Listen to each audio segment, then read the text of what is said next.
Hi everyone, I'm Meher, your host. Welcome to our Raga Chai Break. So I know there is some issue. Let me invite Prashant. I'm sending an invitation to Prashant. So he was not been able to join. I'm sending a now. So yes, Prashant, I have sent you an invite. Just click on the link. अपने link को click কৰিব লাগিব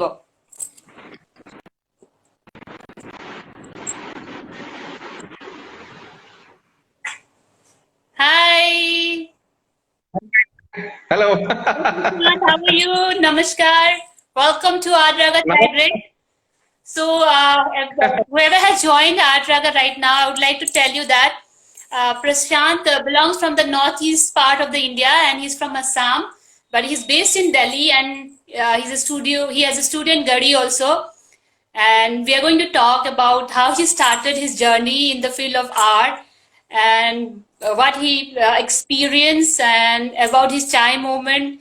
So Prashant, अपनी सब कथा तो हमारे audience सब को बोलेगी आपको बताना पड़ेगा आपने अपनी जर्नी कहाँ से स्टार्ट किया जैसे कि आप नॉर्थ ईस्ट से हैं जैसे कि आसाम से है तो बिकॉज आसाम इतने मतलब इतने पास नहीं है जितने जैसे कि बिहार हो गया या वेस्ट बंगाल हो गया वहां के लोगों को बहुत स्ट्रगल करना पड़ता है मेन स्ट्रीम में आने के लिए इवन आप बाहर जाने चाहते हो या कुछ भी करना चाहते हो अपने सोसाइटी से जो पेरेंट्स काफी अगेंस्ट होते हैं कि वो चाहते हैं कि उनके बच्चे उनके साथ रहे सब कुछ so guys Prashant is here and he is going to talk to you and Prashant आप जो भी लैंग्वेज में आप कंफर्टेबल हो आप उसी पे स्टार्ट कर सकते हो इंग्लिश हिंदी और Yeah. I can speak in English, Hindi, and anyway. We have both people here, Hindi speaking and English speaking. I think in both languages it's better people can understand. And so Yes. you can start where how you like how you started to know that you are going to become an artist. That moment, that you started feeling no, other thing won't going to work for me. But I need to pursue art as my career. So वो आपको बताना है सबको तो बचपन में वो feelings कब आया था या आप जब स्कूल में थे या कॉलेज में थे Prashant ji it's all Yes. I'm going to start with a sentence, as you says that the beautiful, naturally it is. I belong to that place which is full of cover of greenery and which is the eastern part of India, Assam. As you know that Assam is very naturally very beautiful place and automatically हो जाता है इतना खूबसूरत जगह में हमने भगवान ने पैदा करवाया है हमें so I really feel myself that I'm very much fortunate that I took birth there in Assam only. Thank you so much. Prashant lot of people have joined आप उन सबको हेलो बोल सकते हो I think Bhupendra then Yanam and lot of like guests has joined and we are from North India. Everyone are welcome to Adraga Chai Break. You can see the screen, few names, and I am Bhupendra. Hi, how are you? And Atul is also there. Yes. So everyone, good evening to you. Good evening to you. Am I audible to you? You all? Yes, you are. Yeah. So first of all, I'd like to, initially I had a interview with Bhupendra also. Okay. It was very good interview he has taken, and this is the second one. You have given me the platform to speak. But the thing is that, the visual artists initially they don't talk much. Okay. But me, it's very different because I talk so much. Okay. मैं पहले से कह रहा हूँ कि जहाँ हम पैदा हुए हैं असम में fortunate and thanks to God that he has I took birth in Assam only and Assam में ऐसा है इतना खूबसूरत जगह है इतना पहाड़ी है इतना फूल पौधे है ऑटोमेटिकली अपना इतने खूबसूरत जगह में पैदा हो तो ऑटोमेटिकली आपको हो ही जाता है मन में ना कुछ रास निकलते हैं पूरा नॉर्थ सुंदर है प्रशांत जी मैं ये बोलूंगी पूरा जो नॉर्थ बेल्ट है नॉर्थ ईस्टर्न बेल्ट है बहुत ही ज्यादा खूबसूरत है when you start entering yes ये तो है बारिश Yes, every place has identity. Like if you are going to west, also the Jaipur, it's the Jaipur has different kind of identity. If you are going to Kashmir, then you have different identity. True. Yes, of course, every place has significant identity also. But yes, I would like to tell you that while I born in Assam, it was absolutely different and very complex situation in Assam. I'm talking about I born in Assam in 1975. That time, everyone knows that what was the situation, the political situation, and the terrorist problem. It was, I cannot express myself. मैं कहाँ कैसे पैदा हुआ था और इतना खूबसूरत जगह में इतना खूबसूरत होते हुए भी कैसे हम एक दूसरे को मतलब देख नहीं सकता है, मारना पीटना काटना ये सब कुछ होता रहता है. ये वो सिचुएशन बहुत डिफरेंट सिचुएशन था. And very importantly, I never disclose this thing to anyone. Anyway, if somebody is, I'm extremely sorry if it's not for any political perspective, and I'm an artist now. जब मैं class मतलब high school पढ़ रहा था, एक time में आज disclose करने जा रहा हूं, आज तक मैंने कहीं किसी प्लेटफॉर्म में ये बात नहीं कहा था. ओके, बताइए. एक जगह में किसी इंसान को हम हमेशा बुरा बोलते रहे, बहुत खराब बोलते रहे, ऑटोमेटिकली उनके मन में कहीं ना कहीं एक दूसरा एक सीन पैदा हो जाता है. जो इग्नोरेंस होता है, इग्नोरेंस होते होते होते होते वो क्या होता है कि बहुत ज्यादा डिप्राइव हो जाता है, बहुत कुछ जिंदगी में खोने का मतलब सब कुछ गम होता है. ये सिचुएशन मेरा भी आया था जब मैं मतलब मैं हाई स्कूल पढ़ रहा था. क्लास 10. टेररिज्म प्रॉब्लम जो अल्फा प्रॉब्लम असम में स्टार्ट हुआ था, that movement I am talking about. I know. मैं हाई स्कूल में और हमें भी बहुत कठिनाई मतलब फेस करना पड़ा था. इंडियन आर्मी, मेरे घर में मेरा ब्रदर इन लॉ अभी डिफेंस में ही है. मेरा ब्रदर इन लॉ ही is in BSF now, but then also मुझे भी आर्मियों ने बहुत बार पिटाई भी किया था. क्लास में मैं जब आई थिंक मैं क्लास 9-10 में था. मतलब वो ऐसा सिचुएशन था कि हर किसी को कोई टेररिस्ट समझने लगे थे. आप किसी इंसान को, किसी एक कम्युनिटी को मतलब कोई किसी गलत करे तो एक कम्युनिटी वाइज आप किसी को पनिशमेंट नहीं दे सकते हो. ये संविधान का नियम है. मैं आज खोल के बता रहा हूँ, जो चीज बताऊंगा बहुत अहम चीज है आज मेरा लाइफ का. मैं आप बहुत ही मतलब बहुत सीक्रेट चीजें मैं आपको बताने जा रहा हूँ. मैं अल्फा ज्वाइन करने वाला था. जब सिचुएशन ऐसा हो गया था, I am telling you that don't take it otherwise. ये पॉलिटिकल सिचुएशन को पैदा करने का नहीं है. मैं अभी कलाकार हूँ और मैं बहुत खुश हूँ मेरा जिंदगी के साथ. मैं अपना कामों के साथ, मेरा क्रिएशन के साथ मैं बहुत खुश हूँ. बट मेरा बचपन ऐसा था कि हमें फोर्सफुली ऐसा सिचुएशन पैदा होने का या हमें फोर्सफुली वहां जाने का एक मजबूरी आ गया था, क्योंकि ignorance, just because of the ignorance. North eastern लोगों का जो इग्नोरेंस, उनको ऊपर जो इग्नोरेंस था, इसी के ऊपर मैक्सिमम लोग उस दिशा में चले गए थे. और मैं भी एक सिचुएशन आ गया था कि मैं भी जाने वाला था. लेकिन मेरा एक टीचर रहे हैं, उनका नाम लूंगा मैं, प्रणब बरुआ, स्वर्गीय प्रणब बरुआ. उनका काफी नाम है असम में. He is no more now. उन्होंने मुझे बहुत मोटिवेशन, प्रशांत तुम्हें एक कलाकार बनना है, तुम्हारा काम अच्छा है, तुम बहुत सेंसिटिव हो, तुम आगे जाके इस कला के फील्ड में कुछ कर सकते हो. बाकी जिंदगी में ये सब लड़ाई झगड़ा होते रहेगा, इससे कोई कुछ नहीं मिलने वाला है. आप कला के प्रति आप अपना साधना करो तो आगे जाके हो सकता है कि आप कुछ अच्छा कर सकते हो. And I always remembering my sir, स्वर्गीय प्रणब बरुआ, जिनके कारण आज मैं कलाकार बन पाए.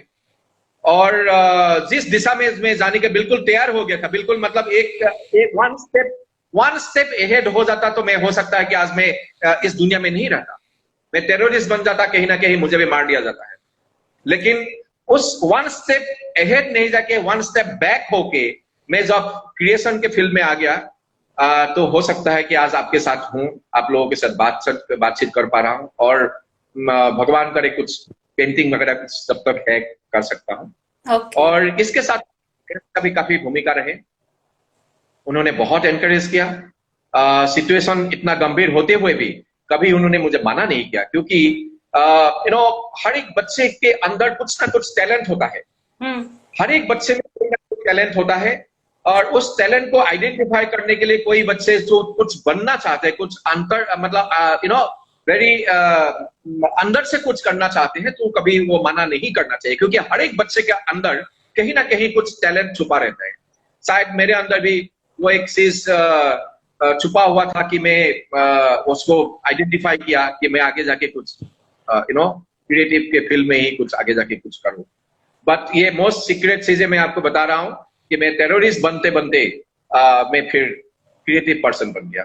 That's good. वो बोलते हैं एक स्टेप ही लाइफ में, एक स्टेप का ही डिफरेंस रहता है कि एक सोच ने आपको चेंज कर दिया, और आपके टीचर ने बहुत ही इम्पोर्टेंट रोल प्ले किया आपके लाइफ में, कि उन्होंने आपको राइट वे में गाइड किया। सोचो कोई गलत लोग होते आपके साथ तो वो गलत वे में आपको डाइवर्ट करते। तो हमारे जो यंगस्टर्स होते हैं उनको पता नहीं होता उन्हें क्या करना, क्या सही है क्या गलत है, उनको सिर्फ शॉर्ट टर्म गोल देखते हैं। अप्स एंड डाउन तो हर जगह होता है, मैं ये सोचा, बट जो भी आपने डिसीजन लिया वो आपने बहुत सही लिया। आई थिंक सबके लाइफ में ऐसा होता है कि कोई अच्छा टीचर लाइक आपके पेरेंट्स के रूप में। आपको मैं बताना चाहूंगा, एक स्कूल एजुकेशन में कहीं ना कहीं हमारा कमियां हैं, कारण कि हम उसको सही दिशा से उनको बच्चों को लेकर नहीं जा सकता है। बट मैं फॉर्चुनेट था, मेरा टीचर ने मेरे अंदर वो एक रस डाला है ताकि मैं आगे जाके इस फील्ड में आ पाया।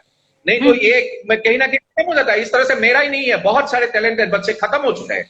हमारा कश्मीर साइड में आप देखिए बहुत टैलेंटेड लोग हैं, हर जगह में बहुत टैलेंटेड लोग होता है, लेकिन स्कूल एजुकेशन जो सिस्टम है इसका बहुत बड़ा भूमिका रहते हैं। उस चीज को मैं इसी प्लेटफॉर्म में बोलना चाहूंगा हर किसी को, आप स्कूल एजुकेशन पॉलिसी में कहीं ना कहीं सुधार बहुत जरूरी है, बहुत जरूरी है।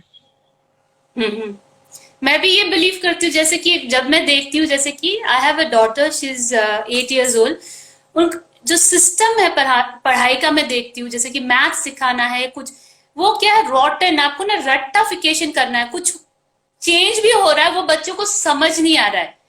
मैं ये बोलूंगी, मैं नहीं बोलूंगी कि टीचर को समझाना नहीं आ रहा है, टीचर का भी फॉल्ट नहीं, पर फॉल्ट कहाँ, एक सिस्टम का फॉल्ट है। हम एक स्कूल को सिस्टम, हाँ, तो पूरा सिस्टम जो हमारा एजुकेशन है उसको चेंज करना चाहिए। जिसको मेडिकल पढ़ना नहीं है उसको वो सब्जेक्ट पढ़ाई मत करो। जिसको मैथ्स करना उसको बेसिक मैथ्स आएगा वो कर लेगा अपना लाइफ में। बेसिक सिखाओ ना, अलजेब्रा तो थोड़ा ना करना है। a² + 2ab + b², वो तो मेरे लाइफ में कभी इंपॉर्टेंट नहीं है। जिसको नहीं है तो वो खूब टाइम वेस्ट कर रहा है। It's of no use. I even failed in my 10th standard in maths because I was not interested, और मुझे गाइड करने वाला कोई नहीं था। मेरे मम्मी पापा को पढ़ना नहीं आता था, हाँ कोई है ही नहीं है। टीचर समझा रहे, मुझे दिमाग से ऊपर से जा रहा है, तो आई फेल्ड। तब मुझे लगा यार मैंने फेल करके मैंने बहुत बड़ी गलती कर दी। मैंने एक बहुत बड़ा बोलते ना मतलब एक मिस्टेक, वो गिल्ट, पता है मेरे इतने साल तक था कि मुझे मैथ्स नहीं आता है, मुझे वो नहीं आता, ज्योमेट्री नहीं समझ आता है। पर अब जब मैं देखती हूँ, I have become better in my maths, मैं समझ पा रही हूँ। बिकॉज जब तक आप उसको समझाओगे नई चीजों को बच्चों को, बच्चे नहीं समझेंगे। तो आपने ये बोला जो हमारा एजुकेशन जो सिस्टम है, we need to rectify it in a better way. You are right. मुझे एक और चीज पूछना है, जैसे कि जो मैंने आज पहली बार बताया कि I failed in my class 10th standard, वो कोई नहीं बोलेगा I feel so good, yes I failed in my 10th standard। तो क्या हुआ यार, बिग डील। जो जिंदगी में कुछ बनते हैं या कोई एक जर्नी तैयार होता है ना, उसमें अप्स एंड डाउन होते रहता है। मैं इसीलिए आज मैं इसी प्लेटफॉर्म से सबको कहना चाहूंगा, या कोई पॉलिटिकल लीडर वगैरह कोई सुन भी रहे हैं, भाई मुझे अरेस्ट मत करना। ये मेरा पिछले जिंदगी था, मेरा सोच था। अभी मैं कलाकार हूँ, मुझे कला को करने देना, कोई मेरा मैं टेररिस्ट बनने वाला था नहीं बना है, उसको लेके कोई ज्यादा वो मुझे परेशान मत करना, पेंटिंग करने देना मुझे। गाइस हम अपने पर्सनल चीजें शेयर कर रहे हैं हमारे बचपन के टाइम के, तो आप वो मत सोचना कि जो हम पहले थे अब सेम चीज हम सोचते, नहीं, हम ऐसे बिल्कुल नहीं सोचते। और हम चाहते कि हमारा जो कंट्री है वो अच्छे बच्चों को अच्छा एजुकेशन मिले और वो गलत रास्ता चूज ना करे, बिकॉज सबको अच्छे टीचर नहीं मिलते जैसे कि आपको मिला, मुझे भी मिला। एंड सो हम अच्छे वे में डाइवर्ट हो गए, जैसे भी है एक हमें रास्ता मिला, हम गाइड करने वाला कोई था। तो वैसे ही प्रशांत जी, आपने जब सोचा कि आपको बड़ौदा आके आपको आर्ट सीखना है, फाइन आर्ट्स, वो आपको किसने हेल्प किया, गाइड किया आपको आर्ट कॉलेज ज्वाइन करने के लिए? हाँ सही बात है। और मैं 95 में शांति निकेतन गया था, सरायघाट एक्सप्रेस पकड़ के अकेले, मतलब कभी मैं बाहर गया ही नहीं था उससे पहले। बट बाई चांस क्या हुआ, मैं आज अभी बहुत इनफॉर्मली बात करते हैं तो अच्छा है, क्योंकि बहुत ज्यादा फॉर्मल होकर बात नहीं करेंगे हम, ठीक है ना? ये फॉर्मल है ही नहीं। तो मैं ट्रेन से जा रहा था, तो मेरा ट्रेन लेट हो गया, और सरायघाट एक्सप्रेस से जा रहा था, वो ट्रेन लेट के कारण मैं एक दिन बाद पहुंचा वहां पे। फिर इंटरव्यू एक दिन पहले हो गया था, मैंने प्रिंसिपल को रिक्वेस्ट किया, सर मुझे इंटरव्यू देने दो, मेरा ट्रेन लेट हो गया। But he absolutely refuse that, you do come next year, you can not appear for any exam this year. तो मैं went back to Assam again. तब मेरा पेरेंट्स थोड़ा सा डिस्टर्ब हो गए थे, क्योंकि ये इतना दूर जाके आया है, इसका एडमिशन भी नहीं हुआ है। फिर उन्होंने मुझे सजेस्ट किया कि नहीं, तुम मेरा होम डिस्ट्रिक्ट में जो कॉलेज है उसमें ही तुम एडमिशन ले लो। मैं उसी तरह मैं एडमिशन ले भी लिया था हिस्ट्री में, हिस्ट्री ऑनर्स लेके मैं पढ़ना शुरू किया है। फिर क्या हुआ, दिमाग में कुछ और चीजें है, और मुझे फोर्सफुली में दिमाग को उसको अलग डायरेक्शन में लेके जाने का एक कोशिश है। तो मैंने 1.5 साल बाद मैंने अपना प्रोफेसर को बोला है, सर मैं इस लाइन के लायक नहीं हूँ, मैं आगे जाके इसमें कुछ भी नहीं कर पाऊंगा, सर मुझे ऐसे जाने दो, मैं फाइन आर्ट्स ही पढ़ूंगा, मैं कलाकारी बनूंगा, मैं मन में कलाकारी है, मैं जब भी इस कॉलेज में आता हूँ, आपका क्लासेस देता हूँ, मैं ड्राइंग ही करते रहता हूँ। आपका पढ़ाई वैसे मेरा दिमाग में जाता ही नहीं है कुछ भी। But he understood my situation, and he suggested me that, Prashant, there is a college in Guwahati, Guwahati Government College of, you go and get the admission there. मैं गया वहां पे, जाके एडमिशन ले लिया। यस, एडमिशन ले लिया। Admission लेने के बाद माय टीचर्स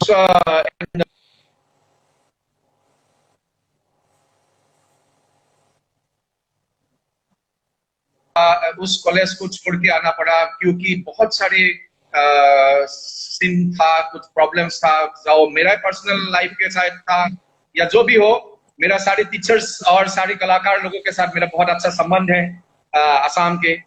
सो प्लीज आप लोग कभी मुझे पर कोई वो नहीं रखना कि ये हमें छोड़ के चला गया। यस, मेरा एक जर्नी था, मैं आप लोगों के साथ 1.5 साल वहां पे भी रहा हूँ। फिर मैं मेरा और कुछ इच्छा था कि मैं बाहर का दुनिया में जाके कुछ पढ़ के आऊं। तो फिर मैं 1.5 साल के बाद, जिस तरह से Guwahati Naugaon college history honours 1.5 साल के बाद छोड़ दिया, फिर गुवाहाटी आर्ट कॉलेज को भी मैं 1.5 साल के बाद विदा कर दिया, बाय बाय कर दिया। फिर मैं बड़ौदा गया, बड़ौदा में जाके मैं बैचलर डिग्री में एडमिशन लिया, दैट इज 1996। ओके, हमारा 4 इयर्स 1996 मेरा एडमिशन हुए है। फिर 2000 में मेरा बैचलर डिग्री कंप्लीट हुआ है, and then 2 years master degree, 2002 masters. तो then I shifted to Delhi. Baroda का भी जो टीचर्स का जो सपोर्ट है, और आप आगे का पूछेंगे तो फिर उसको भी मैं थोड़ा जिक्र करना चाहूंगा कि टीचर्स कैसे किस तरह से मतलब कैसे मोटिवेट करते हैं लोगों को। ये बहुत सारे चीजें मुझे बोलना पड़ेगा, आप पूछेंगे तो प्लीज। ओके प्रशांत जी, जैसे कि आपने बताया कि आपने कैसे आपने रियलाइज किया कि मेरा जर्नी यहाँ नहीं है, जैसे आपने नौगांव में हिस्ट्री ऑनर्स में आपने स्टार्ट किया, फिर आपने 1.5 साल के बाद छोड़ दिया। आपके रिलेशनशिप बहुत अच्छे थे, जितने आपके टीचर्स हैं उन्होंने आपको गाइड किया कॉलेज में, फिर आप वहां से आप गुवाहाटी आए सिटी में, और गुवाहाटी में आपने फिर से परस्यू किया, एंड फिर 1.5 साल के बाद आपको रियलाइज है कि मुझे और आगे जाना है, कुछ अलग करना है, और फिर आपने ज्वाइन किया गुजरात बड़ौदा फाइन आर्ट्स में।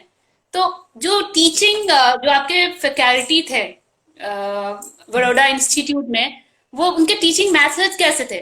मतलब काफी कंटेम्प्रेरी थे या उनका जो ट्रेडिशनल वे ऑफ टीचिंग ही थे? मतलब वो स्टूडेंट को कैसे गाइड करते थे? ये बहुत अच्छी बात है, वेरी गुड क्वेश्चन। एंड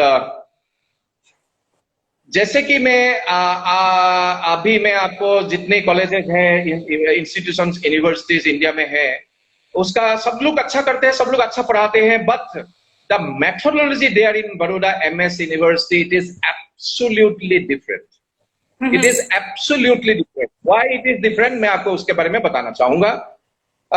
मैं इसीलिए नहीं कह रहा हूं कि मैं बड़ौदा से हूं बोल के वो बहुत ज्यादा तारीफ कर रहा हूं, बहुत मेरा अपना यूनिवर्सिटी को बहुत ज्यादा मतलब लेके प्राउड करता है, ऐसा कुछ नहीं है। लेकिन एक मेथोडोलॉजी जो है वो थोड़ा सा डिफरेंट है। मैं ये भी नहीं कहूंगा कि वेस्ट को फॉलो करके वो मेथोडोलॉजी अडॉप्ट किया जा रहा है, ये भी नहीं कहूंगा। लेकिन हाँ, बड़ौदा के जितने टीचिंग फैकल्टी है, सारे के सारे हाईली क्वालिफाइड टीचर्स, एंड वो सारे royal college of art London से पास आउट मोस्टली है। Okay. दूसरा एक है बड़ौदा यूनिवर्सिटी का के साथ वर्ल्ड जितने आर्टिस्ट फ्रेटर्निटी के इंपॉर्टेंट आर्टिस्ट है या एजुकेशनिस्ट जो है, उनका बहुत बड़ा एक लिंक है। सब लोग वहां आते हैं, उनका स्लाइड प्रेजेंटेशन होता है, उनका लेक्चर्स होता है, वो हमेशा बहुत फ्री होता है। टीचर्स स्टूडेंट का एक रिलेशनशिप बहुत मैटर करते हैं, बहुत इंपॉर्टेंट होता है, बहुत सिमिलर बोल सकते हो कि ये टीचर है स्टूडेंट है ऐसे ही करके बात कर रहे हैं, बहुत फ्री है, बहुत फ्री है। उनका कहना यह है कि जब तक हम स्टूडेंट और टीचर का वो एक रिलेशन डेवलप नहीं करेंगे, जो फ्री होके बातें करना, शेयर करना, बात आर्ट को लेके डिस्कस करना, जब तक वो तब नहीं होगा, वो एक जो कन्वेंशनल जो प्रैक्टिस है, वो एजुकेशन सिस्टम में जो कन्वेंशनल प्रैक्टिस है, वो कन्वेंशनल प्रैक्टिस रहेगा। क्योंकि हम एक दूसरे को जानने के लिए, जैसे कि आप इस प्लेटफॉर्म में आज मुझे बुलाए हैं, और जब तक मैं खोल के सारे चीज आपसे शेयर नहीं करूंगा, बोलूंगा नहीं, तभी वो होगा कि आपका माइंड में कुछ और है, आप और कुछ बोल रहे हो। ये सीन कभी भी वो बड़ौदा फाइन आर्ट्स फैकल्टी में टीचर्स एंड स्टूडेंट के उसमें प्लेटफॉर्म में कभी नहीं रहा है।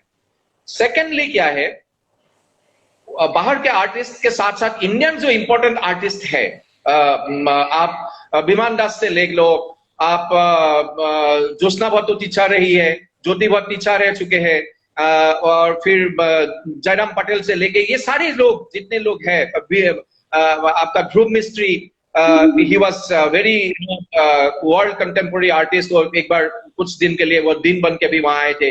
ये PD Dhumal sir, Rini Dhumal ma'am, और ये सारे लोग यंग में अभी वासुदेव अकिताम सर भी है, अभी रिटायरमेंट लिया है, फिर इंद्रप्रमित सर है, बीबी सुरेश है, इन लोगों ने हमें पढ़ाया था। एक्चुअली क्या है आपको मैं बता रहा हूं, इनका जो प्रैक्टिस होता है ना, इनका हर 3 महीने में आप जितना काम किए हैं वो सारे काम को सामने डिस्प्ले करके आपका डिस्कशन होता है। उस डिस्कशन में जो प्लेटफॉर्म होता है, तो वहां पे जो पास आउट जो सीनियर आर्टिस्ट वहां पे बड़ौदा सिटी में रह रहे हैं, वो लोग भी आते हैं, जूनियर सीनियर जितने स्टूडेंट है वो लोग रहते हैं, टीचर्स रहते हैं, आर्टिस्ट को बुलाते हैं, आर्टिस्ट रहते हैं। आपका इतना क्लियर एक कंसेप्ट डेवलप हो जाता है। मुझे अब याद है, हमारा ज्योति भट्ट मैम, ज्योति भट्ट सर भी था, फिर हमारा पीडी धुमाल सर भी था। इनका सबका एक कहना था, बड़ौदा स्कूल ऑफ आर्ट में आपको कोई आर्टिस्ट नहीं बनाते। बड़ौदा स्कूल ऑफ आर्ट ने आज तक किसी को आर्टिस्ट नहीं बनाया। आर्टिस्ट को आपको खुद बनना पड़ेगा। हाँ। आर्टिस्ट आपको खुद बनना पड़ेगा। ये जो बड़ौदा स्कूल ऑफ आर्ट है, ये आपके लिए एक प्लेटफॉर्म क्रिएट कर सकते हैं, प्लेटफॉर्म तैयार करके देते हैं। जिस प्लेटफॉर्म में आप खड़ा होके आप अपना जो फीलिंग्स है, थॉट्स है, उसको एक्सप्लोर करके आप अपना आगे का लाइफ को आप आगे लेके जा सकते हो, क्रिएटिव काम कर सकते हो। इसीलिए ये बहुत बहुत मैटर करता है कि डे 1 से डे वन से एक फ्रीडम ऑफ एक्सप्रेशन जो कहा जाता है, एक फ्रीडम दिया जाता है कि आप एक्सप्लोर करो, आप मटेरियल का एक्सप्लोर करो, आप कॉन्सेप्ट को डेवलप करो, आपका कॉन्सेप्ट जो है उसको एक्सप्लोर करने का कोशिश करो। ये बहुत मैटर करता है, क्योंकि बहुत सारे इंस्टीट्यूशन में ये नहीं है। टीचर जो बोलेंगे द स्टूडेंट ही और she has to follow the same. That Baroda school of art में ये चीज कभी भी नहीं रहे। आप एकदम क्लियर बता देते हैं, आपके लिए प्लेटफॉर्म है Baroda school of art, Baroda fine arts faculty MS university. जिस प्लेटफॉर्म में आप खड़ा होकर जिस तरह से डांसर्स डांस करते हैं, जिस प्लेटफॉर्म में खड़ा होकर आप संगीत का साधना करते हो, संगीत आप गाना गाते हो, उसी तरह फाइन आर्ट्स आपको पेंटिंग करने के लिए, स्कल्पचर करने के लिए, म्यूरल करने के लिए, आपको किसी भी क्रिएटिव, इनफैक्ट आपको कमर्शियल आर्ट का कोई प्रोडक्शन के ऊपर काम करने के लिए आपका एक प्लेटफॉर्म है जो बड़ौदा फाइन आर्ट्स फैकल्टी है। You are absolutely free to express yourself, but there is a condition. You have to have clear understanding about you, that what you are doing and why you are doing. आप क्या कर रहे हो, क्यों कर रहे हो, इसका बिल्कुल क्लियर कॉन्सेप्ट होना जरूरी है। लेकिन आर्टिस्ट तभी आप बन पाएंगे जब आप खुद ही एक्सप्लोर करेंगे। मटेरियल का एक्सप्लोरेशन बोलो, आपका आइडियाज का डेवलपमेंट बोलो, आप इतने बड़े आर्काइव है, आर्काइव में बैठो, किताबें पढ़ो, उस चीज से आप अपने आइडियाज को लेके काम करो। हम कंप्लीट फ्रीडम दे रहे हैं। जब हम आपके डिस्कशन में आएंगे, आपको क्लियरली आपका कंसेप्ट के बारे में बताना पड़ेगा।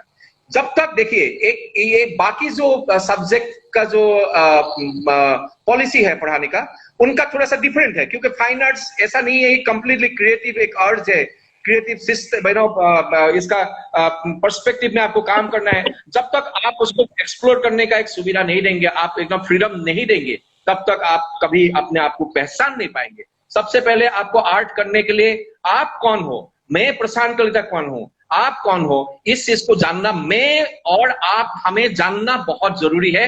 तभी हम कर पाएंगे अपना मटेरियल के साथ प्ले करके, अपना थॉट्स के साथ प्ले करके हम अपना क्रिएटिव काम कर पाएंगे। ये एक बहुत इंपॉर्टेंट है Baroda school of art. Okay, तो आपको इतने अच्छे ज्ञान मिले, फ्रीडम ऑफ एक्सप्रेशन जो बताया, और आपको अपने आप को जानना बहुत जरूरी है, आप क्यों कर रहे हो वो भी जानना जरूरी है। until unless you can't pursue, जो कुछ आपने सीखा, मैं ये बोलूंगी, मुझे एक चीज अभी याद आ रही है। मेरी एक टीचर थी जब मैंने 10th पास किया, एंड उसके बाद मैं गई एसेंट अकेडमी, वो गुवाहाटी में है, और वहाँ के बच्चे मतलब जो भी जैसे सेकंड डिवीजन आते हैं, जो अच्छे मार्क्स नहीं मिलते, तो वो उसमें जो भी वो स्कूल में जाके पढ़ते, तो उनका जो होता है ना पढ़ाने का जो सिस्टम से बच्चे अच्छे स्कोर करते, उनका जो टीचिंग सिस्टम है बहुत अच्छा था। तो हमारी एक टीचर थी पॉलिटिकल साइंस में मैम, वो पढ़ के आई थी बड़ौदा यूनिवर्सिटी से। तो उन्होंने मुझे, हमें सब स्टूडेंट को बताते थे कि आपने होमवर्क नहीं किया, और मैं बोलूंगी आपने क्यों होमवर्क नहीं किया, मुंह में मैं किताब फेंक, that is a wrong way of teaching a student. मैं पूछूंगी आपने होमवर्क किया, फिर आप बोलोगे, मैम ने बोला कि आपने होमवर्क, मैं बोलूंगी मैम मैंने नहीं किया, तो मैम बताए ठीक है आपको समझ नहीं आया, कोई बात नहीं, आप इस क्लास के बाद मेरे आप उसमें मिलिए स्टाफ रूम पे, मैं आपको दोबारा समझाऊंगी कंसेप्ट क्या होगा, आप अपना होमवर्क कंप्लीट करके आना। तो वो चीज है ना, जब टीचर जब एक स्टूडेंट को अपने बच्चों की तरह ट्रीट करते हैं, और बिकॉज सबकी सोच जो होते हैं अलग अलग होते हैं, you can teach every children in the same way, हर एक का मेथड अलग होता है, बिकॉज उसकी थिंकिंग जो लेवल है वो अलग है, दूसरा अलग है। तो टीचर ये बोलते थे कि बच्चों को सिखाने का जो मेथड है वो अलग होना चाहिए, सबका सोच अलग है, तो हमारा जो रीच होना चाहिए। तो मैंने काफी कुछ सीखा, और I did really good performance, मैंने अच्छा किया 12th में। एंड मेरे पापा ने मुझे प्रॉमिस किया था कि आपको दिल्ली भेजूंगा पढ़ाई के लिए, आप फर्स्ट आओगे तो, पर पापा ने सोचा, दिल्ली का सिचुएशन न्यूज में काफी वो आता था, तो पापा ने, दिल्ली सेफ नहीं है लड़कियों के लिए, आप नहीं जा सकते हो। फिर फाइनली मैंने कॉटन कॉलेज में एडमिशन ले लिया, एंड सारे टीचर्स के कंट्रीब्यूशन के लिए, जो उन्होंने पढ़ाया था एसेंट अकेडमी में, तो उनके कारण मैंने अच्छा स्कोर किया, और मुझे अच्छे कॉलेज में एडमिशन भी मिल गया। तो ये मैं बोलूँ, जो टीचिंग जो आप बोल रहे हो, मैं आपके से जो बड़ौदा जो यूनिवर्सिटी है, जो भी उनकी कल्चर है, जो टीचर है, वो अलग ही है, ये आप सही बोल रहे हो। बिकॉज वो मैंने भी फील किया, जो मेरे टीचर मुझे पढ़ाती थी और जो उन्होंने सिखाया वो आज तक मुझे पता है, और you know it's really helpful. So Prashant ji, हमने इतने सीरियस बातें की, आप you know let's take a small break, chai break,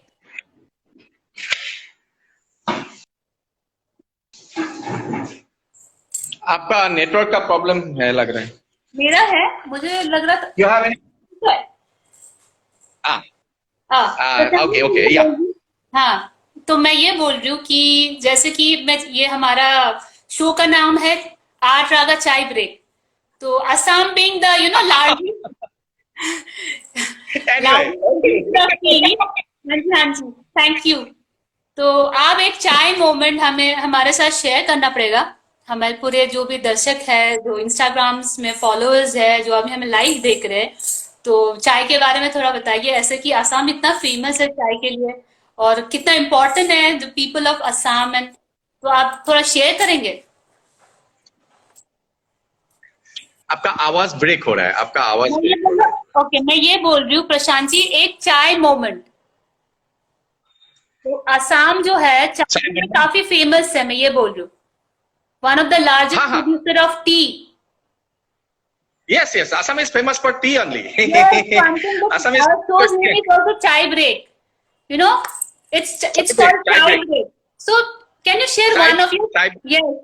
So I'm saying, can you share one of your chai Okay. break moments? आपका चाय, जैसे कि आप दोस्तों के साथ चाय पीना, वो एक मोमेंट शेयर करना है, बड़ोदरा में या आसाम Yes में, yes. कॉलेज में, जहाँ आप चाय पीते हो, नुक्कड़ में बैठ के, चाय वाला चाय बनाते हैं हम, बारिश होती है, हम बारिश के वक्त चाय का मजा बहुत आता है और पकौड़े के साथ। तो वो एक मोमेंट आप हमारे साथ शेयर कीजिए।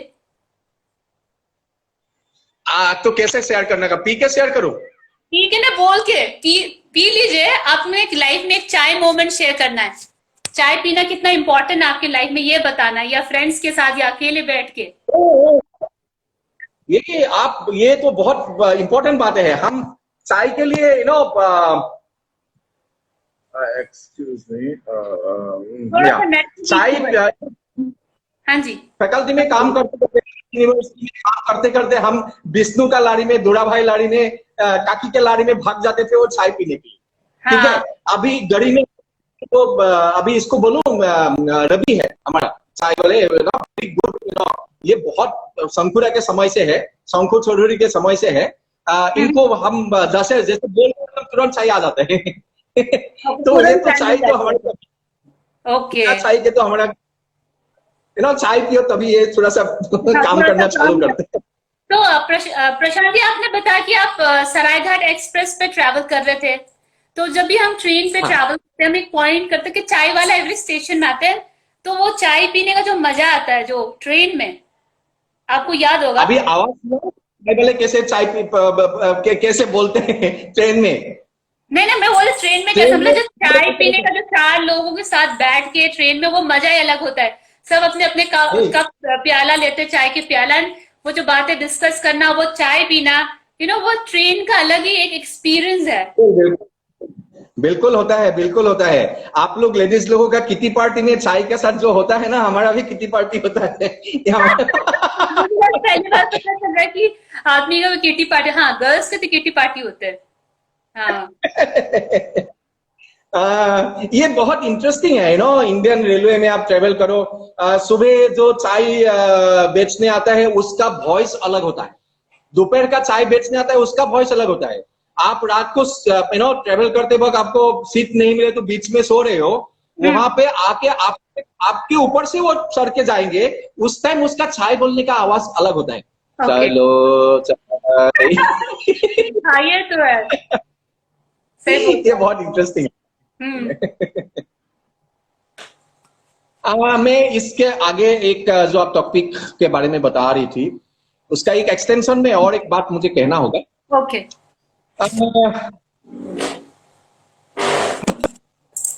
इंडियन एजुकेशन सिस्टम को आपको सुधार लाना बहुत जरूरी है। जैसे कि अब मैं तो बता रहा हूँ, बाहर का यूनिवर्सिटी, यूरोपियन यूनिवर्सिटीज में, बाहर के इसीलिए नाम ले रहा हूँ क्योंकि कई बार इसका रिलेवेंस है इस चीज का, क्योंकि कोई बड़े साइंटिस्ट है, साइंटिस्ट क्या है, वो प्रोफेसर भी है as well as is a scientist. उस साइंटिस्ट को इतना एक्सप्लोर करने के लिए, एक्सपेरिमेंट करने के लिए उनके यूनिवर्सिटी में उनका प्रॉपर लैब बना दिया जाता है। वो दिन रात उसी लेबोरेटरी में वो रिसर्च करते रहते हैं। उसके बाद प्रोफेसर भी है, पढ़ाता भी है, लेकिन वो साइंस का जो क्या बोलते हैं, इन्वेंशन करे, तो उसके लिए तो कंप्लीटली एक सिस्टम बना के दिया जाता है।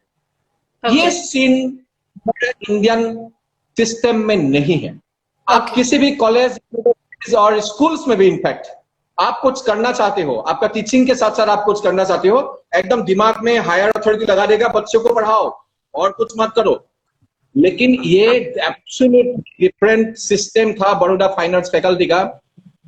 आपका संकोच चौधरी से लेके आप जितने वहां पे कलाकार थे, मानिडा से लेके केजी सुब्रमण्यम से लेके जितने लोग थे, उनका प्रॉपर स्टूडियो रहा करते थे फैकल्टी के अंदर ही। सब पेंटिंग के साथ प्रैक्टिस करते थे, अपना पेंटिंग करते थे।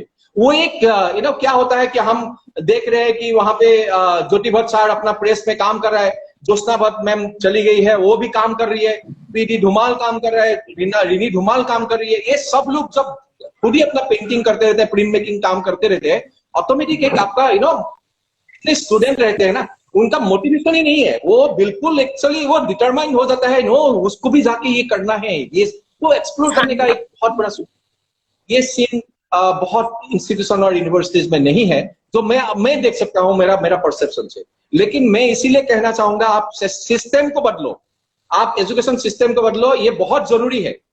जब तक आप खुद ही एक टीचर के नाते नाते आपको एक है कि आप एक आर्टिस्ट बनना बहुत जरूरी है, हमारा आर्ट फील्ड में खासकर। आप संगीतकार को देखो ना, संगीतकार आपका उनका संगीत का अपना स्कूल्स में है, खुद टीचिंग भी करते हैं, और साथ ही साथ वो इतने इम्पोर्टेंट आर्टिस्ट एक देश के बड़े बनते हैं। लेकिन हमारा ये विजुअल आर्ट में कहीं टीचिंग के साथ अब ये बोलो रियाज करते, एक सिंगर हो या कोई भी क्लासिकल, हाँ ये बात आप ये बहुत जरूरी है। क्योंकि मैं नाम नहीं लूंगा, नाम लेना गलत होगा, लेकिन बहुत सारे इंस्टीट्यूशन जो इंडिया में है, ये बिल्कुल स्ट्रिक्टली फॉलो किया जाता है। आप बच्चे को पढ़ा रहे हो तो बच्चे को पढ़ाओगे। अरे आप मुझे एक बात बताइए ना, मैं बच्चों को जो पढ़ा रहा हूँ, पिछले 10 साल से पढ़ा रहा हूँ, इसको आगे और 1 स्टेप अहेड जाने के लिए मुझे भी तो कुछ पढ़ाई करना पड़ेगा, मुझे भी स्टडी करना पड़ेगा, मुझे भी काम करना पड़ेगा। जब तक मैं वही एक दिमाग में रखा हुआ चीज को 10 साल पढ़ा रहा हूँ, अगले 10 साल और पढ़ाऊंगा, ये सिस्टम का गलत होता है। तो आप बिल्कुल एक मशीन बन गया, आप मशीन में जो स्टोर करके रखा है, बस उसी को कंप्यूटर में स्विच दबाओ तो आप बच्चों को पढ़ा रहे। नहीं है, आप खुद एक अच्छे काम करने वाला इंसान होना चाहिए। विजुअल आर्ट में बता रहा हूँ ये चीज मैं बिल्कुल मैं मानता हूं कि वो बड़ौदा एमएसयू ने जो वाइस चांसलर से लेके वहां के जो अथॉरिटी है, इनफैक्ट मैं और एक बार बता रहा हूँ, आपका जो यूनिवर्सिटी का गायकवाड़ जो है, रंजीत सिंह गायकवाड़, जिनके फादर ने यूनिवर्सिटी बनाया था, महाराजा सयाजी राव ने ये यूनिवर्सिटी बनाया था। इसीलिए कहते हैं एमएस यूनिवर्सिटी का फुल फॉर्म है महाराजा सयाजी राव यूनिवर्सिटी। महाराजा सयाजी राव बेटा था रंजीत सिंह गायकवाड़, वो राजा था। Can you believe, Ranjit Singh Gaikwad bachelor degree जो जस्ट एडमिशन लेते हैं, उन बच्चों के लाइफ स्टडी करते हैं, नेचर स्टडी करते हैं, फैकल्टी में कोने कोने में बैठ के वो प्रैक्टिस कर क्या करते थे।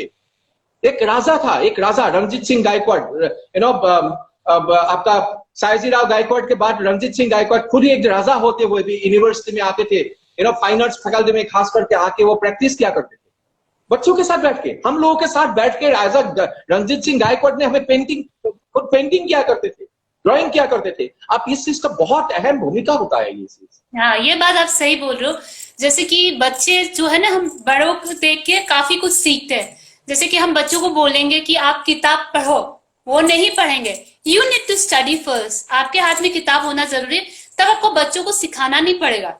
मैंने ये चेंजेस मैं चाहती थी कि मेरी बेटी पढ़े, पर मुझे रियलाइज हुआ यार, मैं उसको स्ट्रिक्टली कुछ भी बोलती वो नहीं।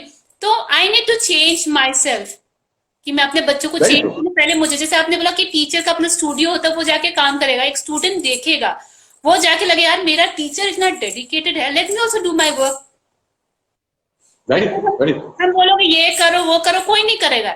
हम खुद करेंगे तो बच्चे देखेंगे और वो अप्लाई करेंगे अपने लाइफ में। बिकॉज बच्चे ज्यादातर ऑब्जर्व करते चीजों को, उनके आगे पीछे क्या हो रहा है, तो वो चीज वो अपने लाइफ में पॉजिटिव चीजें वो अप्लाई करते हैं। ये तो प्रशांत जी आपने बहुत अच्छी बात बोली है कि जैसे कि रंजीत सिंह जो राजा है, वो खुद आके बैठ के वो इसलिए करते थे कि उनको देख के जो सोसाइटी में लोग हैं कि एक राजा कर सकते तो हम क्यों नहीं कर सकते, तो एक इंस्पिरेशन है।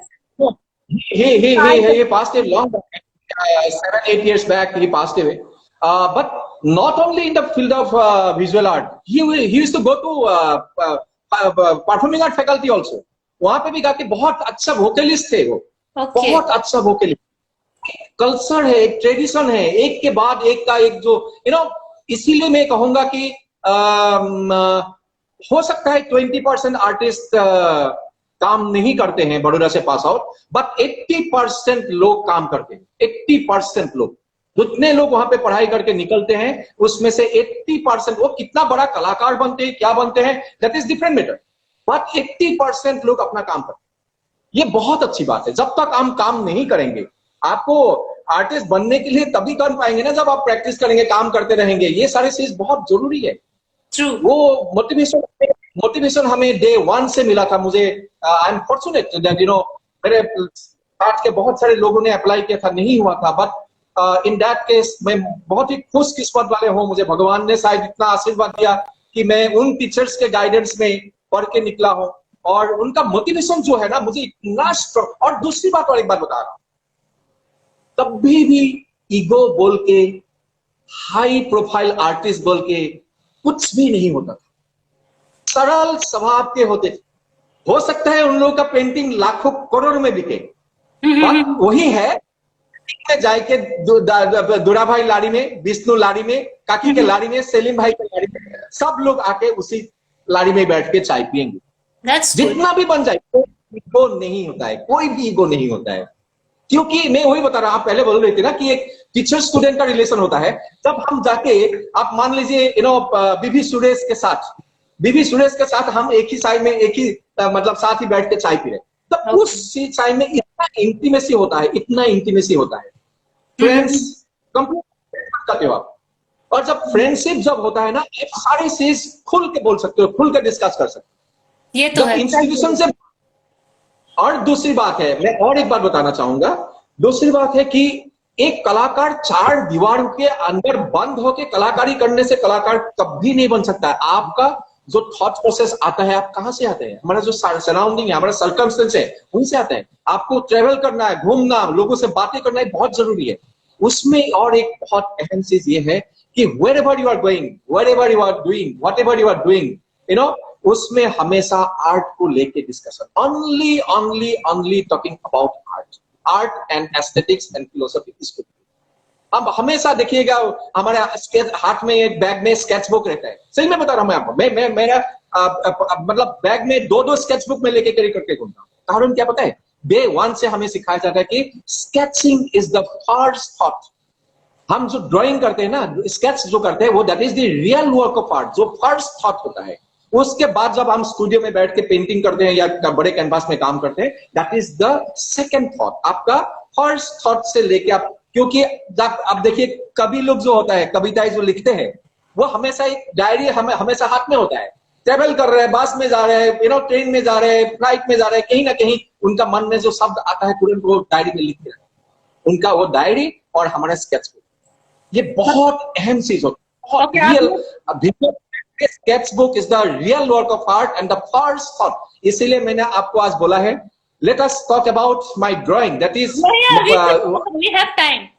सो मैं तो ये, आप ड्राइंग के बारे में बताइए। वो स्केच बुक का काम है, वो मेरा स्केच बुक का काम है। मैं हमेशा थोड़ा सा कलर और पेंसिल वगैरह हमेशा और स्केच बुक लेके घूमता हूँ। और बोलिए आपका स्टाइल कैसे इवॉल्व हुआ थ्रू ड्राइंग, आप ये शेयर कर सकते हो, हम जानना चाहेंगे। जैसे ड्राइंग में काफी मुझे इतना पता नहीं है।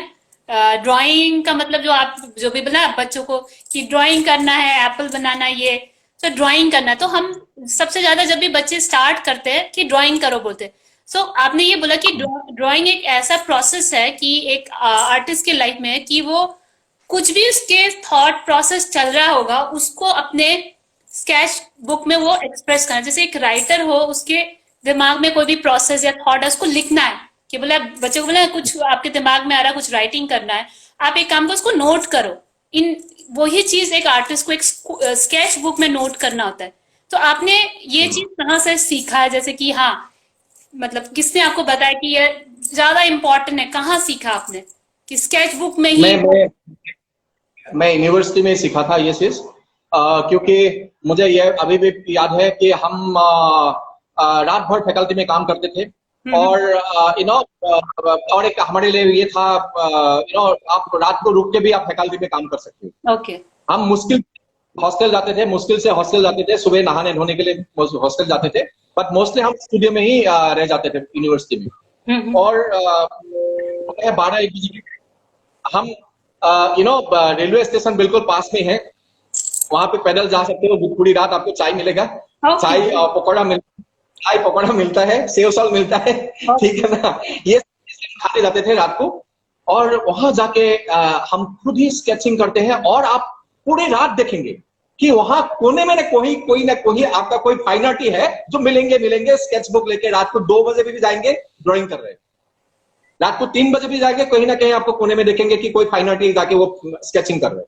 प्रशांत, लोग फाइन आर्ट के स्टूडेंट क्या साधना करते हो कि रात को जाके कि नहीं स्केच बुक लेना, हमें साधना कर, वो आपकी एक साधना के बराबर ही होता है सारे। वही होता है, यूनिवर्सिटी में भी बोला जाता है कि आप जितना स्केच करेंगे तभी आपका स्किल डेवलप होंगे, और उसके बाद जब तक आप एनाटॉमी स्टडी नहीं करेंगे, एक बहुत सारी चीजें होता है कि आप एनाटॉमी स्टडी नहीं करेंगे, एक ह्यूमन फिगर का एनाटॉमी स्टडी जब नहीं करेंगे, जो डॉक्टर्स लोग भी ड्राइंग करते हैं, उनका अंडरस्टैंडिंग होने के लिए, कंप्लीट एनाटॉमी का अंडरस्टैंडिंग होने के लिए हमें भी ये सारी चीज होता है।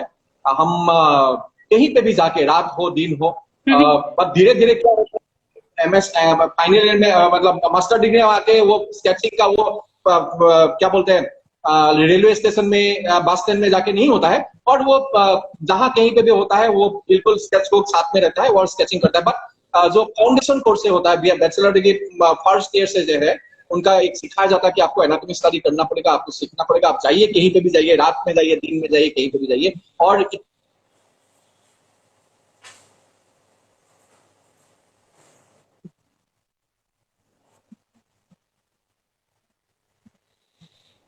उसका जो एडमिनिस्ट्रेशन है, एडमिनिस्ट्रेशन समझते हैं कि ये सारे फाइनलिटी है, इनको कभी तकलीफ नहीं देना है। और कोई मुसीबत में आता है उनको, गुजराती कल्चर का एक बारे में और एक बात बताऊं। हाँ जी। ये खूबसूरत चीज क्या है, सपोज को मैं किसी मुश्किल में फंसा हुआ हो ना, मुझे कहीं ना कहीं वो सॉल्यूशन निकाल के देंगे। वो मेरा फाइन आर्टी से बाहर का, मतलब गुजराती लोगों का भी बात बता रहा हूँ, इतना मतलब क्या बोलते हैं, calm and down to earth लोग होता है, वो कहीं ना कहीं आपका सॉल्यूशन निकालेंगे। कभी लेके कभी भी किसी को गाला गाली तो दूर की बात है, ऊंची आवाज में बात भी नहीं करते, क्योंकि समझते हैं ये फाइन आर्टी है, थोड़ा सा उल्टी खोपड़ी वाले लोग होता है, इन लोगों को काम करने दो, ये साथ। ओके।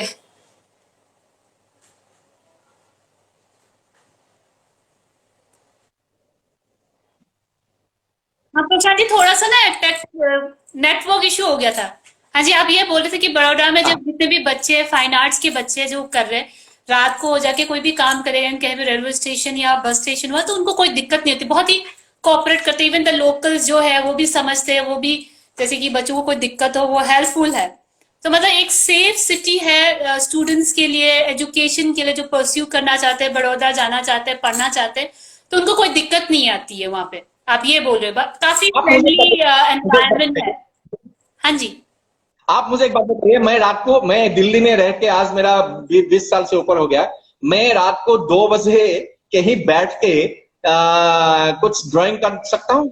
सारे पुलिस वाले मुझे घेर लेंगे। मैं रेलवे स्टेशन में भी बैठ के कोई एक ड्राइंग भी करूँ ना, मैं सवालों के घेरे में आ जाऊंगा, तुम कौन हो, क्या कर रहे हो। ये सारे चीज वहां पे कभी नहीं है, आज भी नहीं है, पहले भी नहीं था, आज भी नहीं है, आगे भी नहीं होगा। इतना इतना कॉपरेशन है उनके। ओके, मतलब ज्यादा, मतलब वो समझते हैं कि ये स्टूडेंट्स है, let them do their work, artist है, तो उसमें कोई वो नहीं, सेफ, मतलब it's a safe city for the public. वो बहुत सही बोला। तो आपका जो स्टाइल है प्रशांत जी, जो आप ड्राइंग करते हो, आप किससे इंस्पायर हो? जो आपका जो स्टाइल है, मेथड है, जो आप करते हो? सबसे पहले मैं अपने आप से इंस्पायर होता हूँ। सबसे पहले मैं अपने आप से इंस्पायर होता हूँ। इंस्पिरेशन मेरा क्या है, सुनते रहता हूँ। कॉन्फिडेंट बहुत अच्छा है, positive and it's really nice. पहले तो हमें खुद से इंस्पायर होना चाहिए। मुझे कमियां बहुत है, मेरे अंदर कमियां बहुत है। कमियां मतलब क्या है कि मैं बहुत सारे चीज में लैकिंग होता हूँ। मुझे लगता है कि उस लैकिंग को दूर करने के लिए मैं अपने आप को खोजते रहता हूँ। सही में कह रहा हूँ, मेरा ड्राइंग में एक एक लाइन भी दिखेगा, मैं लाइन ड्रॉ करके उसके बाद खुद ही सवाल करता हूँ, मैंने ये लाइन ड्रॉ क्यों किया है, मेरे साथ ये इसका कनेक्शन क्या है। मतलब मैं आप उस चीज का कह अपने रहा वर्क को खुद क्रिटिसाइज करते हो, खुद ही क्रिटिकली देखते हो, हाँ। आप ये बोल रहे हो, एक क्रिटिकल अप्रोच होता है। हूँ। मैं पहले बोल चुका हूं, जब तक आप अपने आप को अंडरस्टैंड नहीं कर पाएंगे, आप कौन हो, क्या हो, आपका टेम्परामेंट क्या है, आपका अंदर जो फिलोसफी है वो फिलोसफी क्या है, जब तक आप अपने आप को ढूंढ नहीं पाएंगे, तब तक हम क्या होता है कि ज्यादातर लोग इधर उधर से कुछ कुछ खोजना शुरू करते हैं। सबसे पहले अपना खोज को देखो, आप क्या सर्च कर रहे हो उसको देखो। इसीलिए मैं यही कह रहा हूँ, मेरा एक्चुअली ये है कि मेरे अंदर बहुत लैकिंग है। मैं उस चीज को कमियां दूर करने के लिए हमेशा कहीं ना कहीं लाइन से हो, कहीं दीवार के ऊपर कोई इंप्रेशन है उससे हो, कुछ भी हो, कहीं पे भी कुछ भी पड़ा रहे, उस चीज को भी मैं स्टडी कर लेता हूँ। हाँ, उसका एप्लीकेशन थोड़ा सा देखता हूँ, जिसको मैं देखता हूँ उस चीज को मैं डायरेक्ट कॉपी नहीं करता हूं, तो वो मेरा ब्रेन में आते आते उस चीज को मेरा ब्रेन के साथ, मेरा सेंटिमेंट्स के साथ, मेरा फिलोसफी के साथ किस तरह से वो कनेक्ट होता है, तो उसको मैं उस फॉर्म में लेकर आया। इसीलिए मैंने बोला है नथिंग इज एब्सोल्यूट। आपने देखा होगा, पढ़ा होगा, मैंने बोला नथिंग इज एब्सोल्यूट, हाँ जी। It is transform one to another. इसका एक ट्रांसफॉर्मेशन ही होता है, कुछ एब्सोल्यूट बोल के कुछ नहीं। ओके, पर आपने यहाँ पे एक और चीज लिखा था, जैसे my mind plays an important role while I pick up the images from the different sources. वो डिफरेंट सोर्सेज क्या है? आपका माइंड, जैसे आप बोलते हैं ना, प्लेज एन इम्पोर्टेंट रोल, आप ये बताएंगे, तो एक्सप्लेन करेंगे प्रशांत? डिफरेंट सोर्सेस है। जैसे कि मैं अभी आप लोगों से बात कर रहा हूं, आप ही लोगों से, मैं जस्ट एन एग्जांपल, मैं आप लोगों से बात कर रहा हूं। It is very much conscious in my mind that I am talking to you. I am there are many people are listening to me. मैं उनका एक कॉन्शियस माइंड है मेरा, ये यहाँ तक मैं कॉन्शियस हो कि मैं आप लोगों से मैं डायलॉग थ्रो कर रहा हूँ, मैं कुछ बता रहा हूँ, आप लोग कुछ सुन रहे हैं, आप लोग कुछ बता रहे हैं, मैं सुन रहा हूँ। बात क्या होता है, हम डिफरेंट सोर्स से जाते हुए भी कहीं ना कहीं कुछ सबकॉन्शियस माइंड में बहुत सारे चीज एक्वायर होते हैं। मैं ट्रेवल कर रहा हूँ, अभी मेरे स्टूडियो के सामने कुछ लोगों ने वो वॉलीबॉल खेल रहा था, वॉलीबॉल खेलते रहते हैं के टाइम में। तो उस चीज में क्या होता है कि मैं इनको काम करते करते उनको देखता हूँ, मुझे पसंद है, वो लोग वॉलीबॉल खेलते हैं, बॉल थ्रो करते हैं, कोई उस साइड से इस साइड से नेट को क्रॉस करवाते हैं। तो एक बात देखिए, उसका जो ऑब्जर्वेशन जो लेवल है, आप हर चीज को ऑब्जर्व करने का कोशिश करो। आपका जब जो भी कुछ हैपनिंग हो रहा है, आप बस में ट्रेवल कर रहे हो एंड कोई एक अच्छा कोई इंसान आपके साथ बातें कर रहा है, कोई अच्छे से बैठ के चाय पी रहा है, कोई अच्छे से बैठ के डाइनिंग टेबल में बैठ के खाना खा रहे हैं, ए से जेड तक हर चीज में आपका ऑब्जर्वेशन होना चाहिए, हर चीज में। जब तक हम उस मतलब डीप तक नहीं जाएंगे, डेप्थ तक नहीं जाएंगे, तो तब तक हम कुछ नहीं कर पाएंगे। क्योंकि मेरे साथ तो बहुत कुछ हैपनिंग हो रहा है, लेकिन हैपनिंग होते होते हुए भी ये आपका ऑब्जर्वेशन लेवल इंक्रीज नहीं करेंगे, तो वो क्या होता है कि आपने देख लिया है, ऑब्जर्व कर रहे हो, कहीं ना कहीं वो ऑब्जर्वेशन से आपका सबकॉन्शियस माइंड से आपका काम नहीं आता। समझ पा रहे मेरा बात? मैं इसीलिए कह रहा हूँ डिफरेंट सोर्सेज। मैं दिल्ली में घूमता हूँ, यहाँ स्टूडियो आता हूँ, स्टूडियो आने का और घर से स्टार्ट करके स्टूडियो में आने का हजारों लोगों को मैं देखता हूँ, हजारों चीजें मैं देखता हूँ, लेकिन वो देख के छोड़ के नहीं आना है, उसको अच्छे से एक बार देख लो।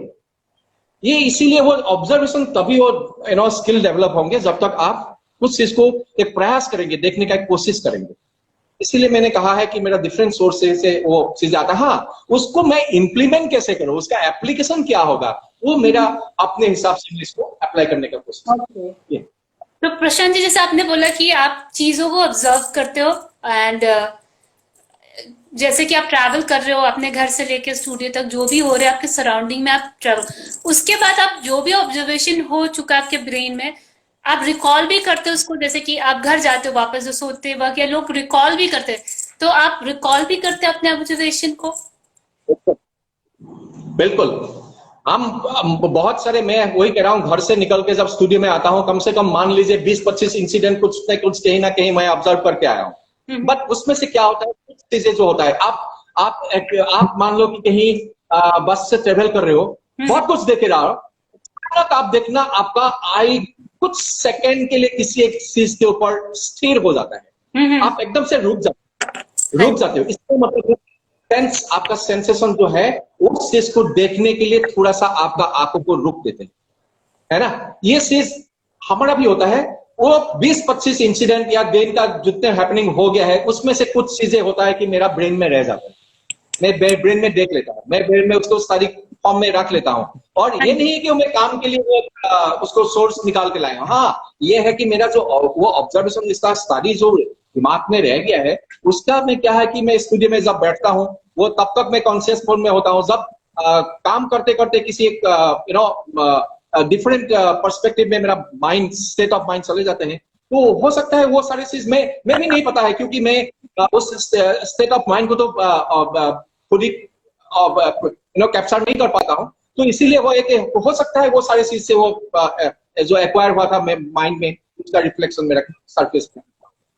और ये मैं कई बार खुद ही करता हूँ, ये सारी मैं खुद ही करता हूँ। मेरा जो कलर प्लेट है, मेरा जो फॉर्म्स है, ये इस फॉर्म्स में भी मैं जब खुद बैठ के मैं अपना फॉर्म्स को स्टडी करता हूँ, मैं जानना कोशिश करता हूँ क्यों ये फॉर्म आया, कैसे आया, ये कलर प्लेट कैसे बने हैं, ये सारी चीज कहीं एक कंक्लूजन में आता हूँ। लेकिन वो कंक्लूजन में ये नहीं कहूंगा कि वो डेफिनेट कंक्लूजन है, वो कंक्लूजन डेफिनेट नहीं होता है कभी भी, क्योंकि एक स्टेट ऑफ माइंड में आप कुछ सोचते हो, कल आके और डिफरेंट स्टेट ऑफ माइंड में। और यही एक जर्नी होता है, ये प्रैक्टिस करने का एक जर्नी होता है कि आप कभी भी कंप्लीट नहीं, everything is incomplete in terms of creation. मैंने यहाँ पे भी ये भी जिक्र किया था, everything is incomplete in terms of creation. ये आप इंसान को, भगवान ने इंसान को पैदा किया है ना, इसमें आपको लगता है कि इंसान कंप्लीट है, सारे जो क्रिएशन जो है, ये क्रिएशन कंप्लीट है। जो क्रिएशन कंप्लीट होता तो ये तो कभी खत्म ही नहीं होने वाला चीज होता, कंप्लीट कभी होता ही नहीं है, नथिंग इज एब्सोल्यूट। हमारा सोच भी होता है, कभी भी वो कंप्लीट नहीं हो सकता। और ये जो इनकम्प्लीट जो होते हैं, उस चीज से क्या होता है कि आपका one surface to second surface to third surface, हम जो पेंटिंग करते हैं, अलग अलग पेंटिंग हमारा होते हैं, ये जर्नी तभी हो पाता है कि आप हमेशा कमियां ही देखते हो आपके अंदर। मैंने इसीलिए बोला है, मैं अपने आप बहुत ही लैकिंग समझता हूँ कि मुझे और भी कुछ। आप बहुत क्रिटिकल हो अपने लिए, आप बहुत ज्यादा क्रिटिकली अपने आप को असेसमेंट करते हो।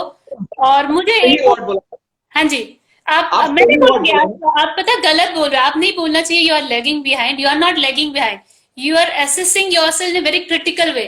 यू नो, आप अपने आप पे बहुत हार्श होते हो, वैसा कि आपको बेटर करना है, पर आपको भी पता है कि आप जैसे बोलते हो nothing is like complete, there is always a incomplete, जो even this world is incomplete, God hasn't made a perfect, nothing is perfect, there is imperfection. मैं वो बिलीव करती हूँ। एक और चीज जैसे आपने आप अपने वर्क के लिए बोलते हो इट्स अनरियल, फिर लिखते हो आप रियल भी है, फिर आप बोलते हो ड्रीम एंड देन ड्रामा, जैसे आप कंपेयर करते हो, जैसे कि वो थोड़ा आप बताएंगे।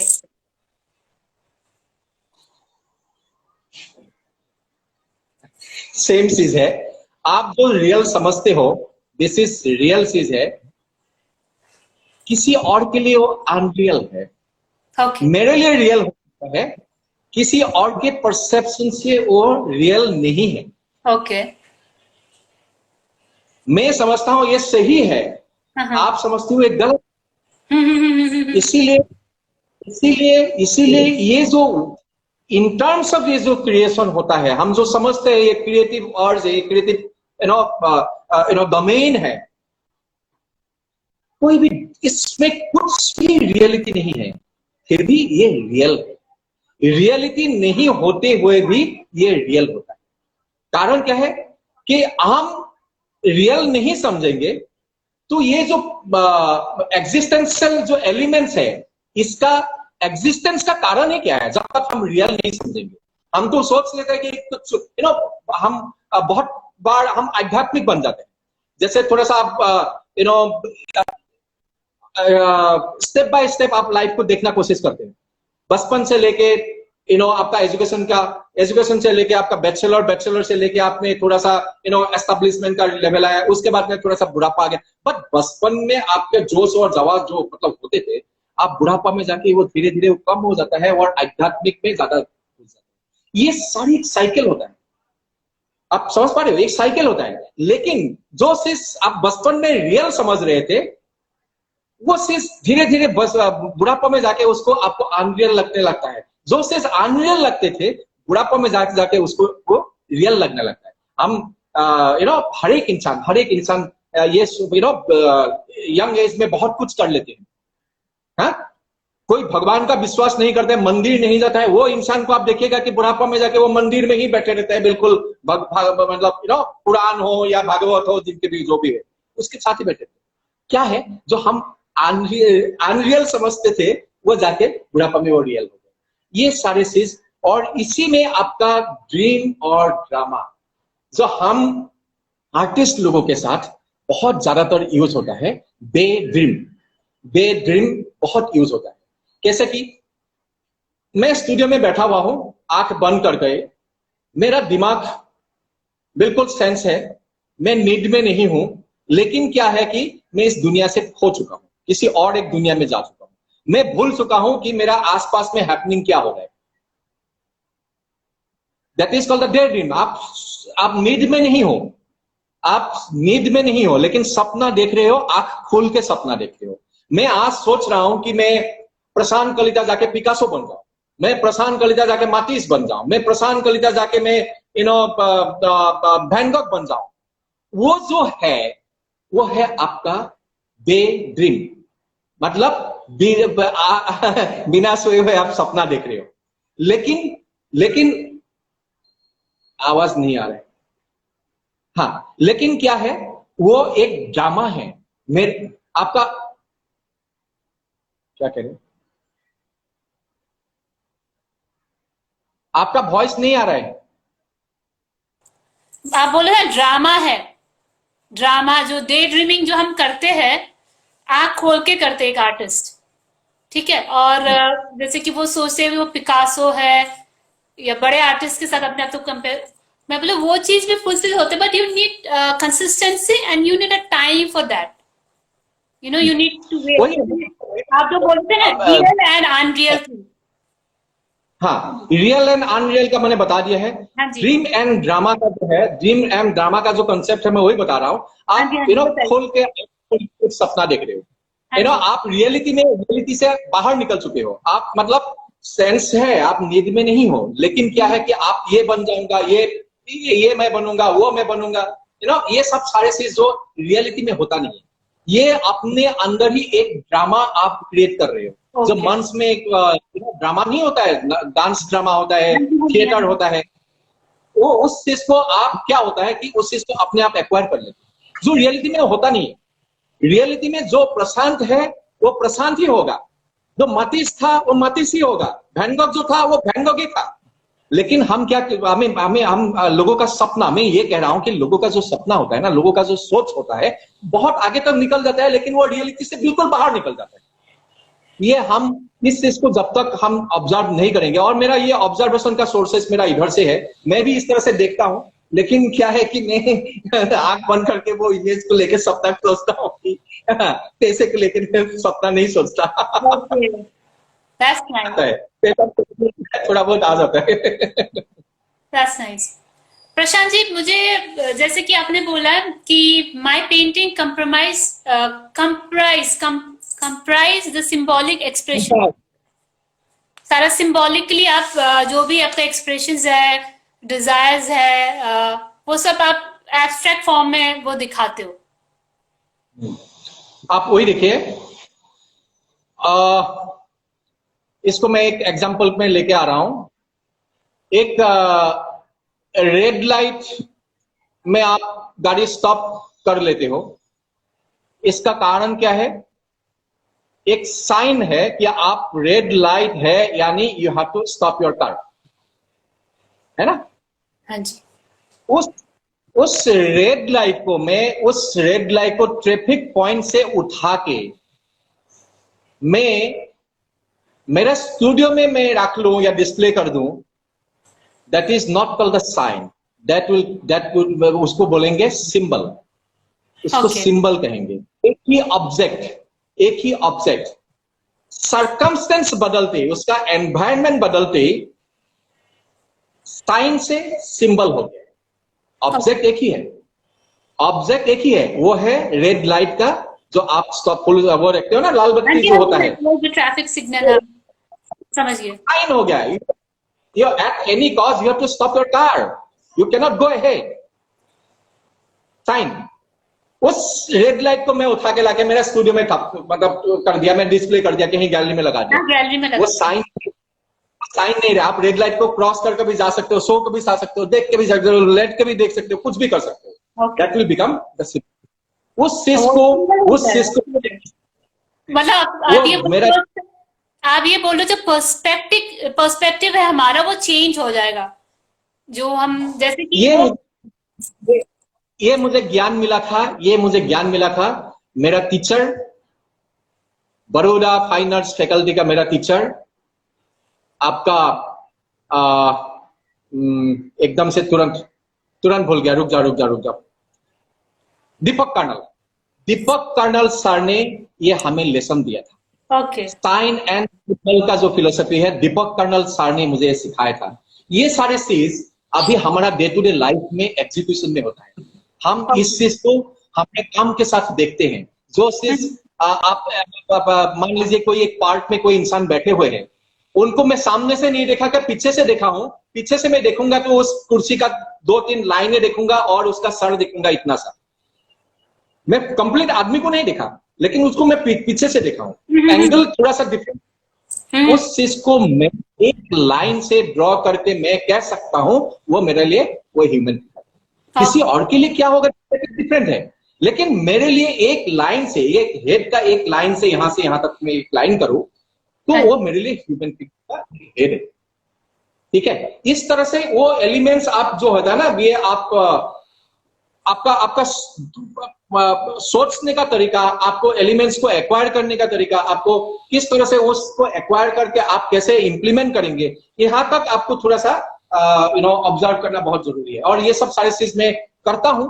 और उसके साथ साथ जब रिलेशन डेवलप होता है, दूसरा फॉर्म के साथ जो रिलेशन डेवलप होता है, उसके बारे में कई बार मैं खुद ही मतलब कंफ्यूज होता हूं कि क्यों इस तरह से रिलेशन डेवलप होता है। इसीलिए मैं बार बार मैं पेंटिंग के साथ बैठता हूं। मैं कई बार कहा हूं लोगों को, ये थोड़ा सा ये है जिस तरह से मैं आप लोगों से एक डायलॉग थ्रो करके एक दूसरे से बात सुन रहा हूं या बोल रहा हूं, उस तरह से हम ब्लैंक कैनवास के साथ सामने बैठ के हमारा डायलॉग होता है। डायलॉग क्या होता है मैं आपको बता रहा हूँ। एक ब्लैंक कैनवास जब आपके पास होता है ना, सामने होता है, आप अकेले बैठ जाओ, वो कन्वर्सेशन होता है, वो साइलेंट कन्वर्सेशन बोलते हैं उसको। वो अपने आप सरफेस डिमांड करना कोशिश करता है। कई बार क्या है, मोस्टली मेरे साथ होता है, अपने आप डिमांड सरफेस। ओके, ठीक है। तो मतलब आप ये बोल रहे हो प्रशांत जी कि आप एक ब्लैक कैनवस आपने लगा दिया, आपके सामने है और आप उसके पास बैठ जाते हो, तो वो आपके साथ इंटरेक्ट करता है। आप ये बोल रहे हो प्रशांत जी, वो इंटरेक्शन हो जाता है आपके कि अंदर ही एक आत्मा से एक वॉइस निकलता है और वो कैनवस बोलता है कि मुझे ये करो, मुझे वो करो। It guides you.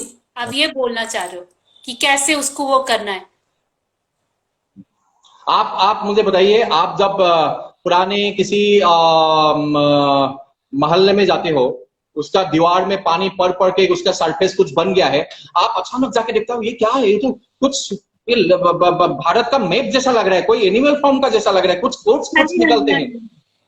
क्या होता है एक्चुअली, क्या होता है, that is the internal reaction होता है आपका। सरफेस के साथ आपका सेंस ऑफ ह्यूमर जो है, उसका एक रिएक्शन होता है। आप तो रुक जाते हो वहां पे, क्या है, क्यों है ऐसा, मतलब वो सरफेस आपको रुकने के लिए मजबूर कर देता है। इसलिए आर्टिस्टों के साथ भी ये होता है कि आप सरफेस बहुत बार आपको बहुत कुछ डिमांड करते हैं। That demand itself is the conversation, that is silent conversation. Artist से मांगते हैं, मुझे यहाँ पे ये लाइन चाहिए, वो लाइन चाहिए, इस तरह से काम चाहिए, तो वो एक साइलेंट कन्वर्सेशन से होता है। और एक मैं बताऊं, ये बहुत एक मेडिटेटिव वर्ड यूज कर रहा हूँ, बहुत ही मेडिटेशन में जाके वो सारी चीज होता है। आप अकेले जब आर्टिस्ट, इसीलिए पसंद है आर्टिस्ट, बहुत सब मैक्सिमम आर्टिस्ट अकेले स्टूडियो में बैठ के काम करने का वो होता है, थोड़ा सा डिटैच होने का, दूसरे से डिटैच होके वो अटैच होना चाहते हैं अपना सर्फेस से। ओके, आप समझ पा रहे सो मेरा थोड़ा सा नेटवर्क में इशू है प्रशांत जी, आई थिंक। हाँ, आप सही है। तो आप ये बोल रहे हो एक आर्टिस्ट बनने के लिए आपको एक डिटैच भी करना पड़ता है, आप ये बोल रहे हो, है ना? देखिए, मैं काम कर रहा हूँ, उस टाइम में मेरा वाइफ बोल रही है सब्जी लेके आओ यार। आपकी आवाज नहीं आ रही है। हाँ, तो आप जैसे कि आप काम कर रहे हो और आपकी वाइफ आपको बोले कि सब्जी ले, दैट्स लाइक ऐसा, मतलब कुछ चीज है ना, बाहर रख देना। वर्किंग एंड जब आप एक क्रिएटिव प्रोसेस में हो, और एनीवन माइट बी, पेरेंट्स भी हो सकते हैं, मम्मी पापा भाई बहन, जो कुछ कर दो, मतलब जैसे आप प्रोसेस में एक झटका लगता है। हाँ, so that is what you have to detach from there and attach from somewhere else. Yes, true.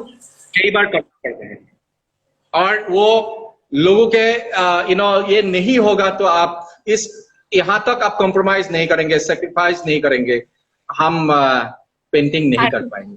Okay, तो एक आर्टिस्ट बनने में बहुत सेक्रीफाइस की जरूरत है, डी अटैचमेंट की जरूरत है, और थोड़ा सा फैमिली से दूर होना, काम करना, मतलब अपने आप को जानना, अपने साथ टाइम स्पेंड करना बहुत जरूरी है, आप ये बोल रहे हो? बिल्कुल बिल्कुल बिल्कुल होता है, यही होता है। या प्लीज, आपने एक और चीज लिखा, even while I reach a final stage of comprehension in my painting, there appears a new horizon. ये न्यू होराइजन क्या है प्रशांत जी, जो आप बोल रहे हो? आप एक किसी फील्ड में खड़ा होते हो, हाँ जी, खड़ा होके आप देखते हो आसमान जाके जमीन में टच हो गया है। किसी एक फील्ड में खड़ा होते हो, आप देखते हो आसमान एकदम जाके जमीन में टच हो गया, और आसमान छूने का इच्छा हमेशा हर किसी को होता है, खास करके बच्चों को। स्टार्स पकड़ना सबका इच्छा होता है। हम उस चीज को देखते हैं कि जब मैं किसी एक फील्ड में खड़ा होकर देखता हूं कि आसमान जाके टच हो गया है उस जमीन के साथ, जब भागते भागते भागते भागते मैं उस जगह तक पहुंचने का कोशिश करता हूं, तो आसमान और 100 किलोमीटर आगे जाके टच होता है। मीन्स हम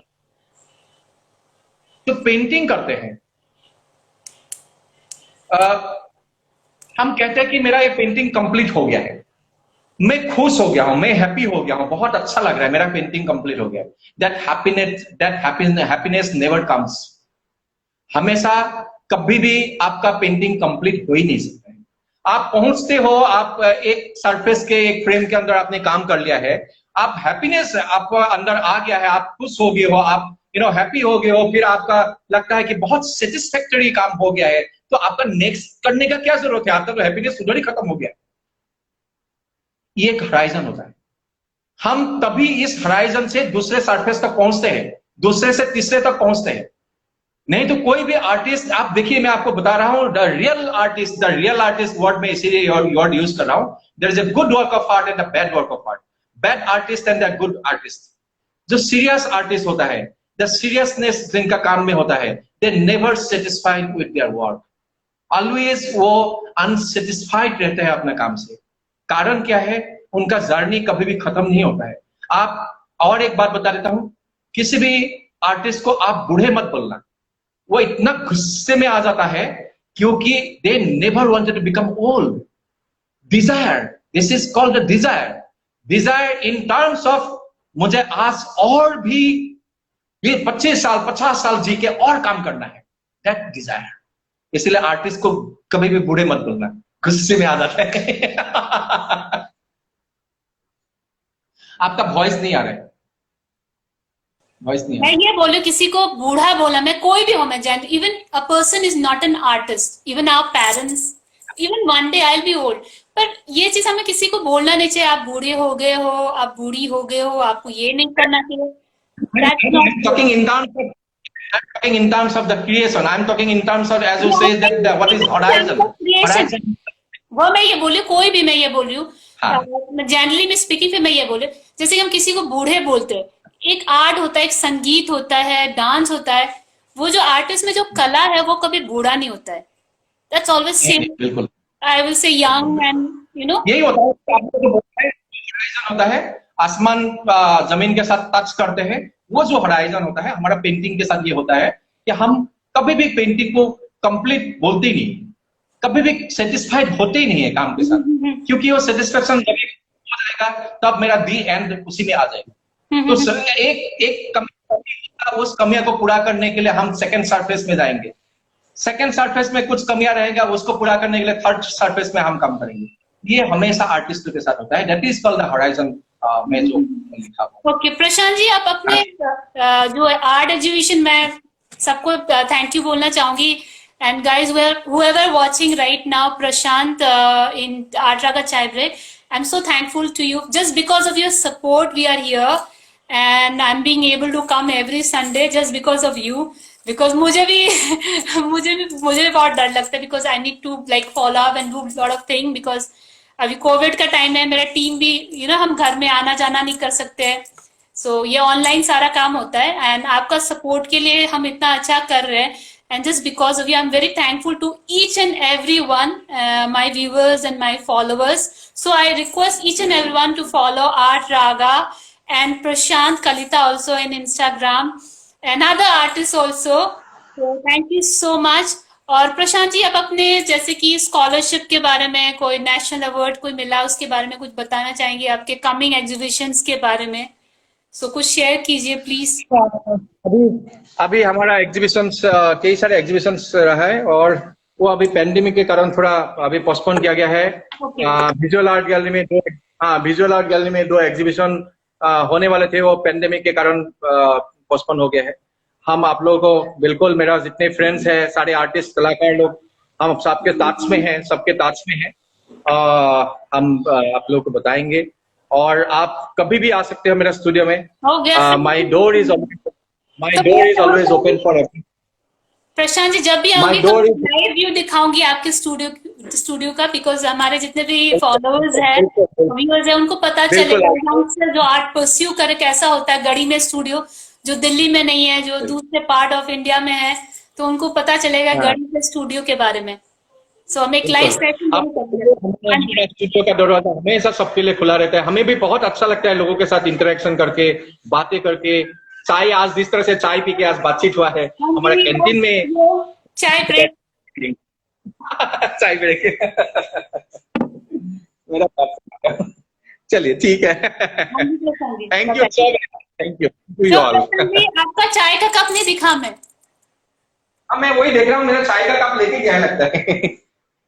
ओके, तो प्रशांत जी, फाइनली मैं आपके काम के बारे में पूछना चाहूंगी. एंड हाँ, तो प्रशांत जी भी बोल रहे हैं चाय ब्रेक, आर्ट रागा. चाय ब्रेक. मुझे पूछना है आपसे, आपके आर्ट वर्क के बारे में. मुझे काफी इंटरेस्टिंग लगा, जो मैंने प्रोफाइल में भी लगा के रखा हुआ है. आर्ट रागा के जो पेज में है, जो दो लोग हैं और उसके एक हाथ पे आरी है, जो काटने वाला बोलते हैं ना, आरी 100, और पीछे एक जैसे लग रहा है कोई क्या बोलते हैं उसको, रोबोट की तरह कोई बंदा है. तीसरा कोई है दूसरे के साथ, एक मशीन सा लग रहा है मुझे रोबोट. आई डोंट नो, उस आर्ट के बारे में आप कुछ बताएंगे. एंड काम बहुत अच्छा है, आप ऐसा लग रहा है कि आपने नीडल वर्क भी किया हुआ है कुछ. सो उस काम के बारे में मुझे जानना है प्रशांत जी. बिल्कुल बताऊंगा. पर्टिकुलरली इस काम के बारे में मैं आपको बताता हूँ कि मैं कुछ देर पहले आप लोगों को सबसे बात कर रहा था. मैं पेंटर एब्स्ट्रैक्ट नहीं कहते मुझे, मैं एब्स्ट्रैक्ट खुद ही मानता भी नहीं हूँ, क्योंकि मेरा सारा चीज ऑब्जर्वेशन और एलिमेंट्स में जो जहां से उसको लेता हूँ, और वो मैं पहले कह चुका हूँ कि बहुत डिफरेंट सोर्सेस से आता है वो. ये काम उसमें ईयर लिखा हुआ होगा. ये काम मैंने उस इंसिडेंट के ऊपर किया था. दिल्ली में जो गैंग रेप होके जो हाँ। लड़की को दामिनी, और उसका दूसरा नाम क्या था? समझिए, निर्भया, निर्भय, निर्भया। निर्भय, हाँ। निर्भया निर्भया कांड में मैं इंसिडेंट तो नहीं देखा था, लेकिन ये इमेज मैंने रिसोर्स लिया था किसी न्यूज़पेपर से। ओके। न्यूज़पेपर में न्यूज़ फ्लैश हुआ था, कुछ इस तरह से वो इमेज था, तो वहां से वो मैं सोर्स ढूंढ के लाया था। उसमें कुछ चीजें होता है कि आप खुद ही, अभी मैंने जैसे कह दिया है कि निर्भया कांड के किसी इमेज को देख के मैंने ये काम किया था न्यूज़पेपर का। आप उसको रिलेट कर सकते हो, क्या क्या एलिमेंट्स किस तरह से है। उसमें आड़ी है, उसमें वीविंग करके काम किया गया है, हाँ। उसमें एक फिगर रोबोट के जैसा कुछ है। ये सारे एलिमेंट्स आप खुद एक बार मेरा परसेप्शन से नहीं, मैं रिक्वेस्ट करूंगा कि आप लोगों का परसेप्शन से उस काम को देखने का कोशिश कीजिए। आर्टिस्ट कई बार जो काम करते हैं वो किस परसेप्शन से वो काम करते हैं, वो स्टेट ऑफ माइंड में, पहले भी कहा हूं कि वो स्टेट ऑफ माइंड में मैंने जो किया है, आज मैं उस पेंटिंग को या ड्राइंग को मैं जस्टिफाई करने जाऊंगा, मेरा स्टेटमेंट में थोड़ा ना थोड़ा कहीं बदलाव आ सकता है, क्योंकि मैं अभी उस काम को मैंने किया हुआ स्टेटमेंट को मैं वो नहीं कर पाया था, कैप्चर नहीं कर पाता, किसी के लिए संभव भी नहीं है वो, लेकिन वो है रिसोर्स था, जो सोर्स था उस न्यूज़पेपर कटआउट से था जो निर्भया कांड के न्यूज फ्लैश हुआ। अभी आप लोग मेरा काम को लेकर डिस्कशन करना चाहते हैं, तो मैंने बहुत सारी बातें आप लोगों को आज बताया है, और आप मेरा जो एक रिवॉल्यूशन था टेररिस्ट बनने का, और वो टेररिज्म से जाके मैं एक आर्टिस्ट बन गया। टेररिज्म में नहीं गया था, बट यस, उस जर्नी से उस जर्नी नहीं जाके मैं फिर अपना आर्टिस्ट क्रिएटिव जर्नी स्टार्ट किया था। ये सब करके यहाँ तक पहुंचा है। तो ये जो हार्ड एंड टफ जो लाइफ का जो वो होता है कि आप लोग एक बार अपना परसेप्शन से मेरा ड्राइंग को क्रिटिसाइज करें तो मुझे पसंद होगा, मुझे अच्छा लगेगा। ओके, सो मैं एक ही चीज जानती हूँ कि आर्ट जो एक चीज है जो पर्सनल चॉइस होता है, पर्सनल व्यूज होते हैं लोगों का, हम उससे वो नहीं कर सकते कि आप क्या बोलना चाहते हो, वो उनकी अपनी व्यूज है। कोई को जैसे कि किसी को कोई चीज विजुअल लैंग्वेज है, ये देखिए विजुअल लैंग्वेज में क्या होता है, that is the universal language. So while you are looking at work, I mean any work of art, everybody has their different perception, so they will travel, they will look at the work, they will appreciate the work of art according to their perception. वो अपना perception को लेके travel करे तो वो understand करना उनके लिए बहुत इजी होगा। आर्टिस्ट का परसेप्शन क्या होता है, कैसे होता है, किस टाइम में क्या होता था, उसको पकड़ना बहुत मुश्किल होता है। इसीलिए कोई भी work of art, whether it is sculpture और पेंटिंग, आप अपना उस काम को देखने का, ये बहुत इंपॉर्टेंट होता है व्यूअर के लिए भी।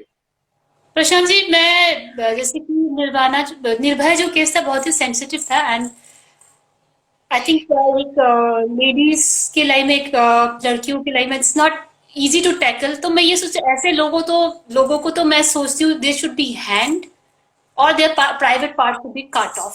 Seriously, there should not be a long process of like court में जाना, ये करना, नहीं। No, they should be hanged. मैं सोचो, people won't agree with me, they won't agree, but what she went through, no one understand.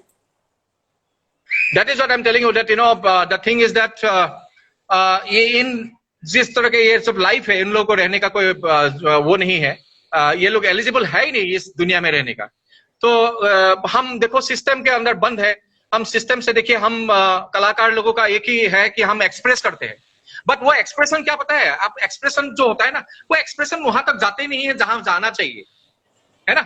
Expression ये होता है, कल को ये सब जो आर्टिस्ट लोग काम करके गया है, कोई एक किताब में कुछ लिख के जाएगा, कुछ करके जाएगा, उसके आगे कुछ नहीं है, वो लाइब्रेरी में बंद रहेगा, कोई ना पढ़ते हैं ना कुछ करते हैं, ये सब का कुछ हम, हाँ, लेकिन हमारा खुद अपना सेल्फ सेटिस्फेक्शन होता है, हम सेंसिटिव लोग, हम ये सब काम करते हैं। लेकिन जो सिस्टम लोग होता है, जो लॉ मेकर जो होता है, That is what I'm telling you. The society should be changed completely. यहाँ पे एक रिवॉल्यूशन आना जरूरी है, जैसे कि यूरोप में रेनेसेंस पैदा हुआ था। ये चीज हमारा इंडिया में अभी रेनेसेंस आने का बहुत जरूरी है। जब तक नहीं आएगा हम कुछ भी चीज हासिल नहीं कर पाएंगे। दुनिया से हम बिल्कुल खत्म हो रहा है हमारा जो सिस्टम है। खास करके मैं इंडियन पॉलिटिकल सिस्टम बता रहा हूँ, इकोनॉमिकल सिस्टम को मैं बता रहा हूँ, सोशल सिस्टम को बता रहा हूँ। हम आर्टिस्ट लोग कितना कुछ बोलते रहते हैं, कविया कितना कविता पढ़ते हैं, नॉवेलिस्ट कितना नॉवेल लिखते हैं, क्या फायदा है? कौन पढ़ते हैं? वो लाइब्रेरी में बंद पड़ा रहता है, लाइब्रेरी में लॉकर में बंद पड़ा रहता है। आप लोग थोड़ा सा पढ़िए। मैं सबको बता रहा हूँ, पॉलिटिशियंस और ये जो सिस्टम बनाने वाला जो लॉ मेकर्स है, आप लोग वहां से फाइल से पूरा निकल के थोड़ा सा स्पेंड कीजिए भाई साहब। आप लोग थोड़ा सा लाइब्रेरी जाया कीजिए, थोड़ा सा पढ़िए। ऐसा नहीं है कि किसी ने नॉवेल लिख के गया वो जिंदगी पूरा कुर्बान करके गया, उनका लाइफ का कोई कंट्रीब्यूशन नहीं है। बहुत सारे कंट्रीब्यूट करके गए हैं लोगों ने, और आप लोग सिर्फ फाइल के अंदर ही दबे रहे। ठीक है, आपको थोड़ा सा जरूरी है अपने चेंज लाने के लिए। आप अपने आगे का नेक्स्ट जनरेशन के लिए सोचिए। आप जो आज गलत करके जा रहे हो, आपका आगे आने वाला पीढ़ी जो है, नेक्स्ट जनरेशन जो है, दे आर द सफरर। आपको धोखेदार बोलेंगे, धोखाबाज बोलेंगे। इस बदनामी से अपने आप को सुधारो। कोई आवाज करे उनको लॉकअप में बंद मत करो। Everybody has the freedom of expression. आप उनको बंद मत करो। हम कलाकार जो कुछ भी नहीं है, आप हमें बंद करके अभी कुछ बताया मैंने, कल को हो सकता है मुझे जेल में डाल दे। कुछ नहीं, हम क्या करेंगे आप बताइए, हम करेंगे क्या? हाँ, हम उतना ही क्या है, हमारा जो फीलिंग्स था, सेंसिटिविटी हमारा जो था, हम इमोशनल है करके हम कैनवास में कुछ करके गए। आप वो भी आके फाड़ फूड़ करके जाते हो, क्या फायदा है? सही लॉ मेकर लोग जो है ना, आप लोग थोड़ा सा बाहर निकलिए ऑफिस से, एटलीस्ट लाइब्रेरी में जाके, नेशनल लाइब्रेरी में जाके थोड़ा सा टाइम स्पेंड कीजिए। 1 घंटा, दिन में 1 घंटा जाके पढ़िए। ट्रू, बहुत लगेगा। लाइफ लोगों ने वैल्यूएबल लाइफ देके गया है, बहुत कुछ देके गया है। उनका लाइफ ऐसे जाने मत दो। Thank you. प्रशांत जी, आज हम काफी क्या बोले, सेंसिटिव इश्यूज में हम बात कर रहे थे। And thank you for being here. और आपने अपने पर्सनल चीजें जो एक्सप्रेस किया, आपने कहीं भी एक्सप्रेस नहीं किया आज रागा चाय ब्रेक पे। Thank you so much. और विराट भाल लगी से आप यहीं से आज रागा चाय ब्रेक और धन्यवाद। Thanks. And please follow Prashant Kalita in Instagram. And I just request each and everyone that people should buy the work of artists also. You think it's very expensive. It's not like that. You know, art can be bought I say even the smallest work from 10,000 to 1 lakh. You know, you should contribute having a beautiful piece from the Indian artist, even the small work that will really help, you know, the artist community to uplift in a better way. तो मैं ये चाहती हूँ कि सबको मतलब at least contribution करना चाहिए। हमें अपने बच्चों को बताना चाहिए how important is art in our field. हम एक्सपेंसिव घर ले लेते हैं, गाड़ी ले लेते हैं, but we never spend on art. You know that we need to have it. मैं ये बोलूंगी, सोसाइटी से उतना ही मांगते हैं पैसा, कहीं ना कहीं 2 रुपए के लिए आर्टिस्ट को मिल ही जाता है। मैं सभी का ही कह रहा हूँ, 2 रुपए के लिए पैसा तो मिल ही जाता है, क्योंकि डेस्टिनी जो है, ही हैज डिसाइडेड ऑलरेडी इसको क्या मिलना है, नहीं मिलना है। बस नहीं बोल रही हूँ। You should give little respect to the creative people. True. Little respect, थोड़ा सा respect दीजिएगा, बस that's it. तो बस सबसे इम्पोर्टेंट चीज जो आर्टिस्ट कम्युनिटी वो चाहते हैं कि उनको रेस्पेक्ट किया जाए और उनका आर्ट को समझा जाए। They want that's it and nothing else. जैसे ये आप बोल रहे हैं, जिसकी भगवान है सबको खिलाने पिलाना, हमें चिंता नहीं, बस रेस्पेक्ट होना चाहिए जो हम कर रहे हैं, जो हमारा काम कर रहे हैं। ये नहीं कि लॉकअप में डाल दिया, because there should be a freedom of expression, because we are living in a democratic country. We are not living in a country where it's ruled by some terrorist group, but I don't want to name any like politicize anything. So if we are living in a country where there is a diversity of everything and we are living in such a inequally, you know, हम सबको एक ही importance देते हैं. India एक ऐसा country कि हम सब मिलजुल के रहते हैं from different communities. Plus, might be we fight, we do a lot of things, but still we are like this. When there's a problem, one thing is the best. And Prashantji, thank you so much for coming here on the platform of Art Raga Chai Break. And I've been learning so much from all the artist community, artists, and I'm thankful to each and everyone who had been here on the platform and who will be joining us in the future also. And thanks, Prashant, bhal lagile apna logot. And people from Assam artists, and I would, मैं ये बोलना चाहती हूँ जो भी असम के है या बंगाल के है, वो आर्टिस्ट मुझे डायरेक्टली इंस्टाग्राम में डीएम कर सकते हैं, अपने काम भेज सकते हैं कि मैं आपको, आप मेरे आर्ट रागा के प्लेटफॉर्म के थ्रू, चाय ब्रेक के थ्रू आप आ सकते हो, बोल सकते हो. So please do send it to me. So Prashant ji, আপুনি ক'ব পাৰে যোন কোনো আৰ্টিষ্ট আছে অসমৰ পৰা, আপুনি আপুনি প্লিজ কৈ দিব, বিকজ আপোনাক সবে জানে, অলপ হেল্প কৰি দিব মোক. Okay, thank you, Prashant, for coming. Bye. Thank you. Bye. Bye.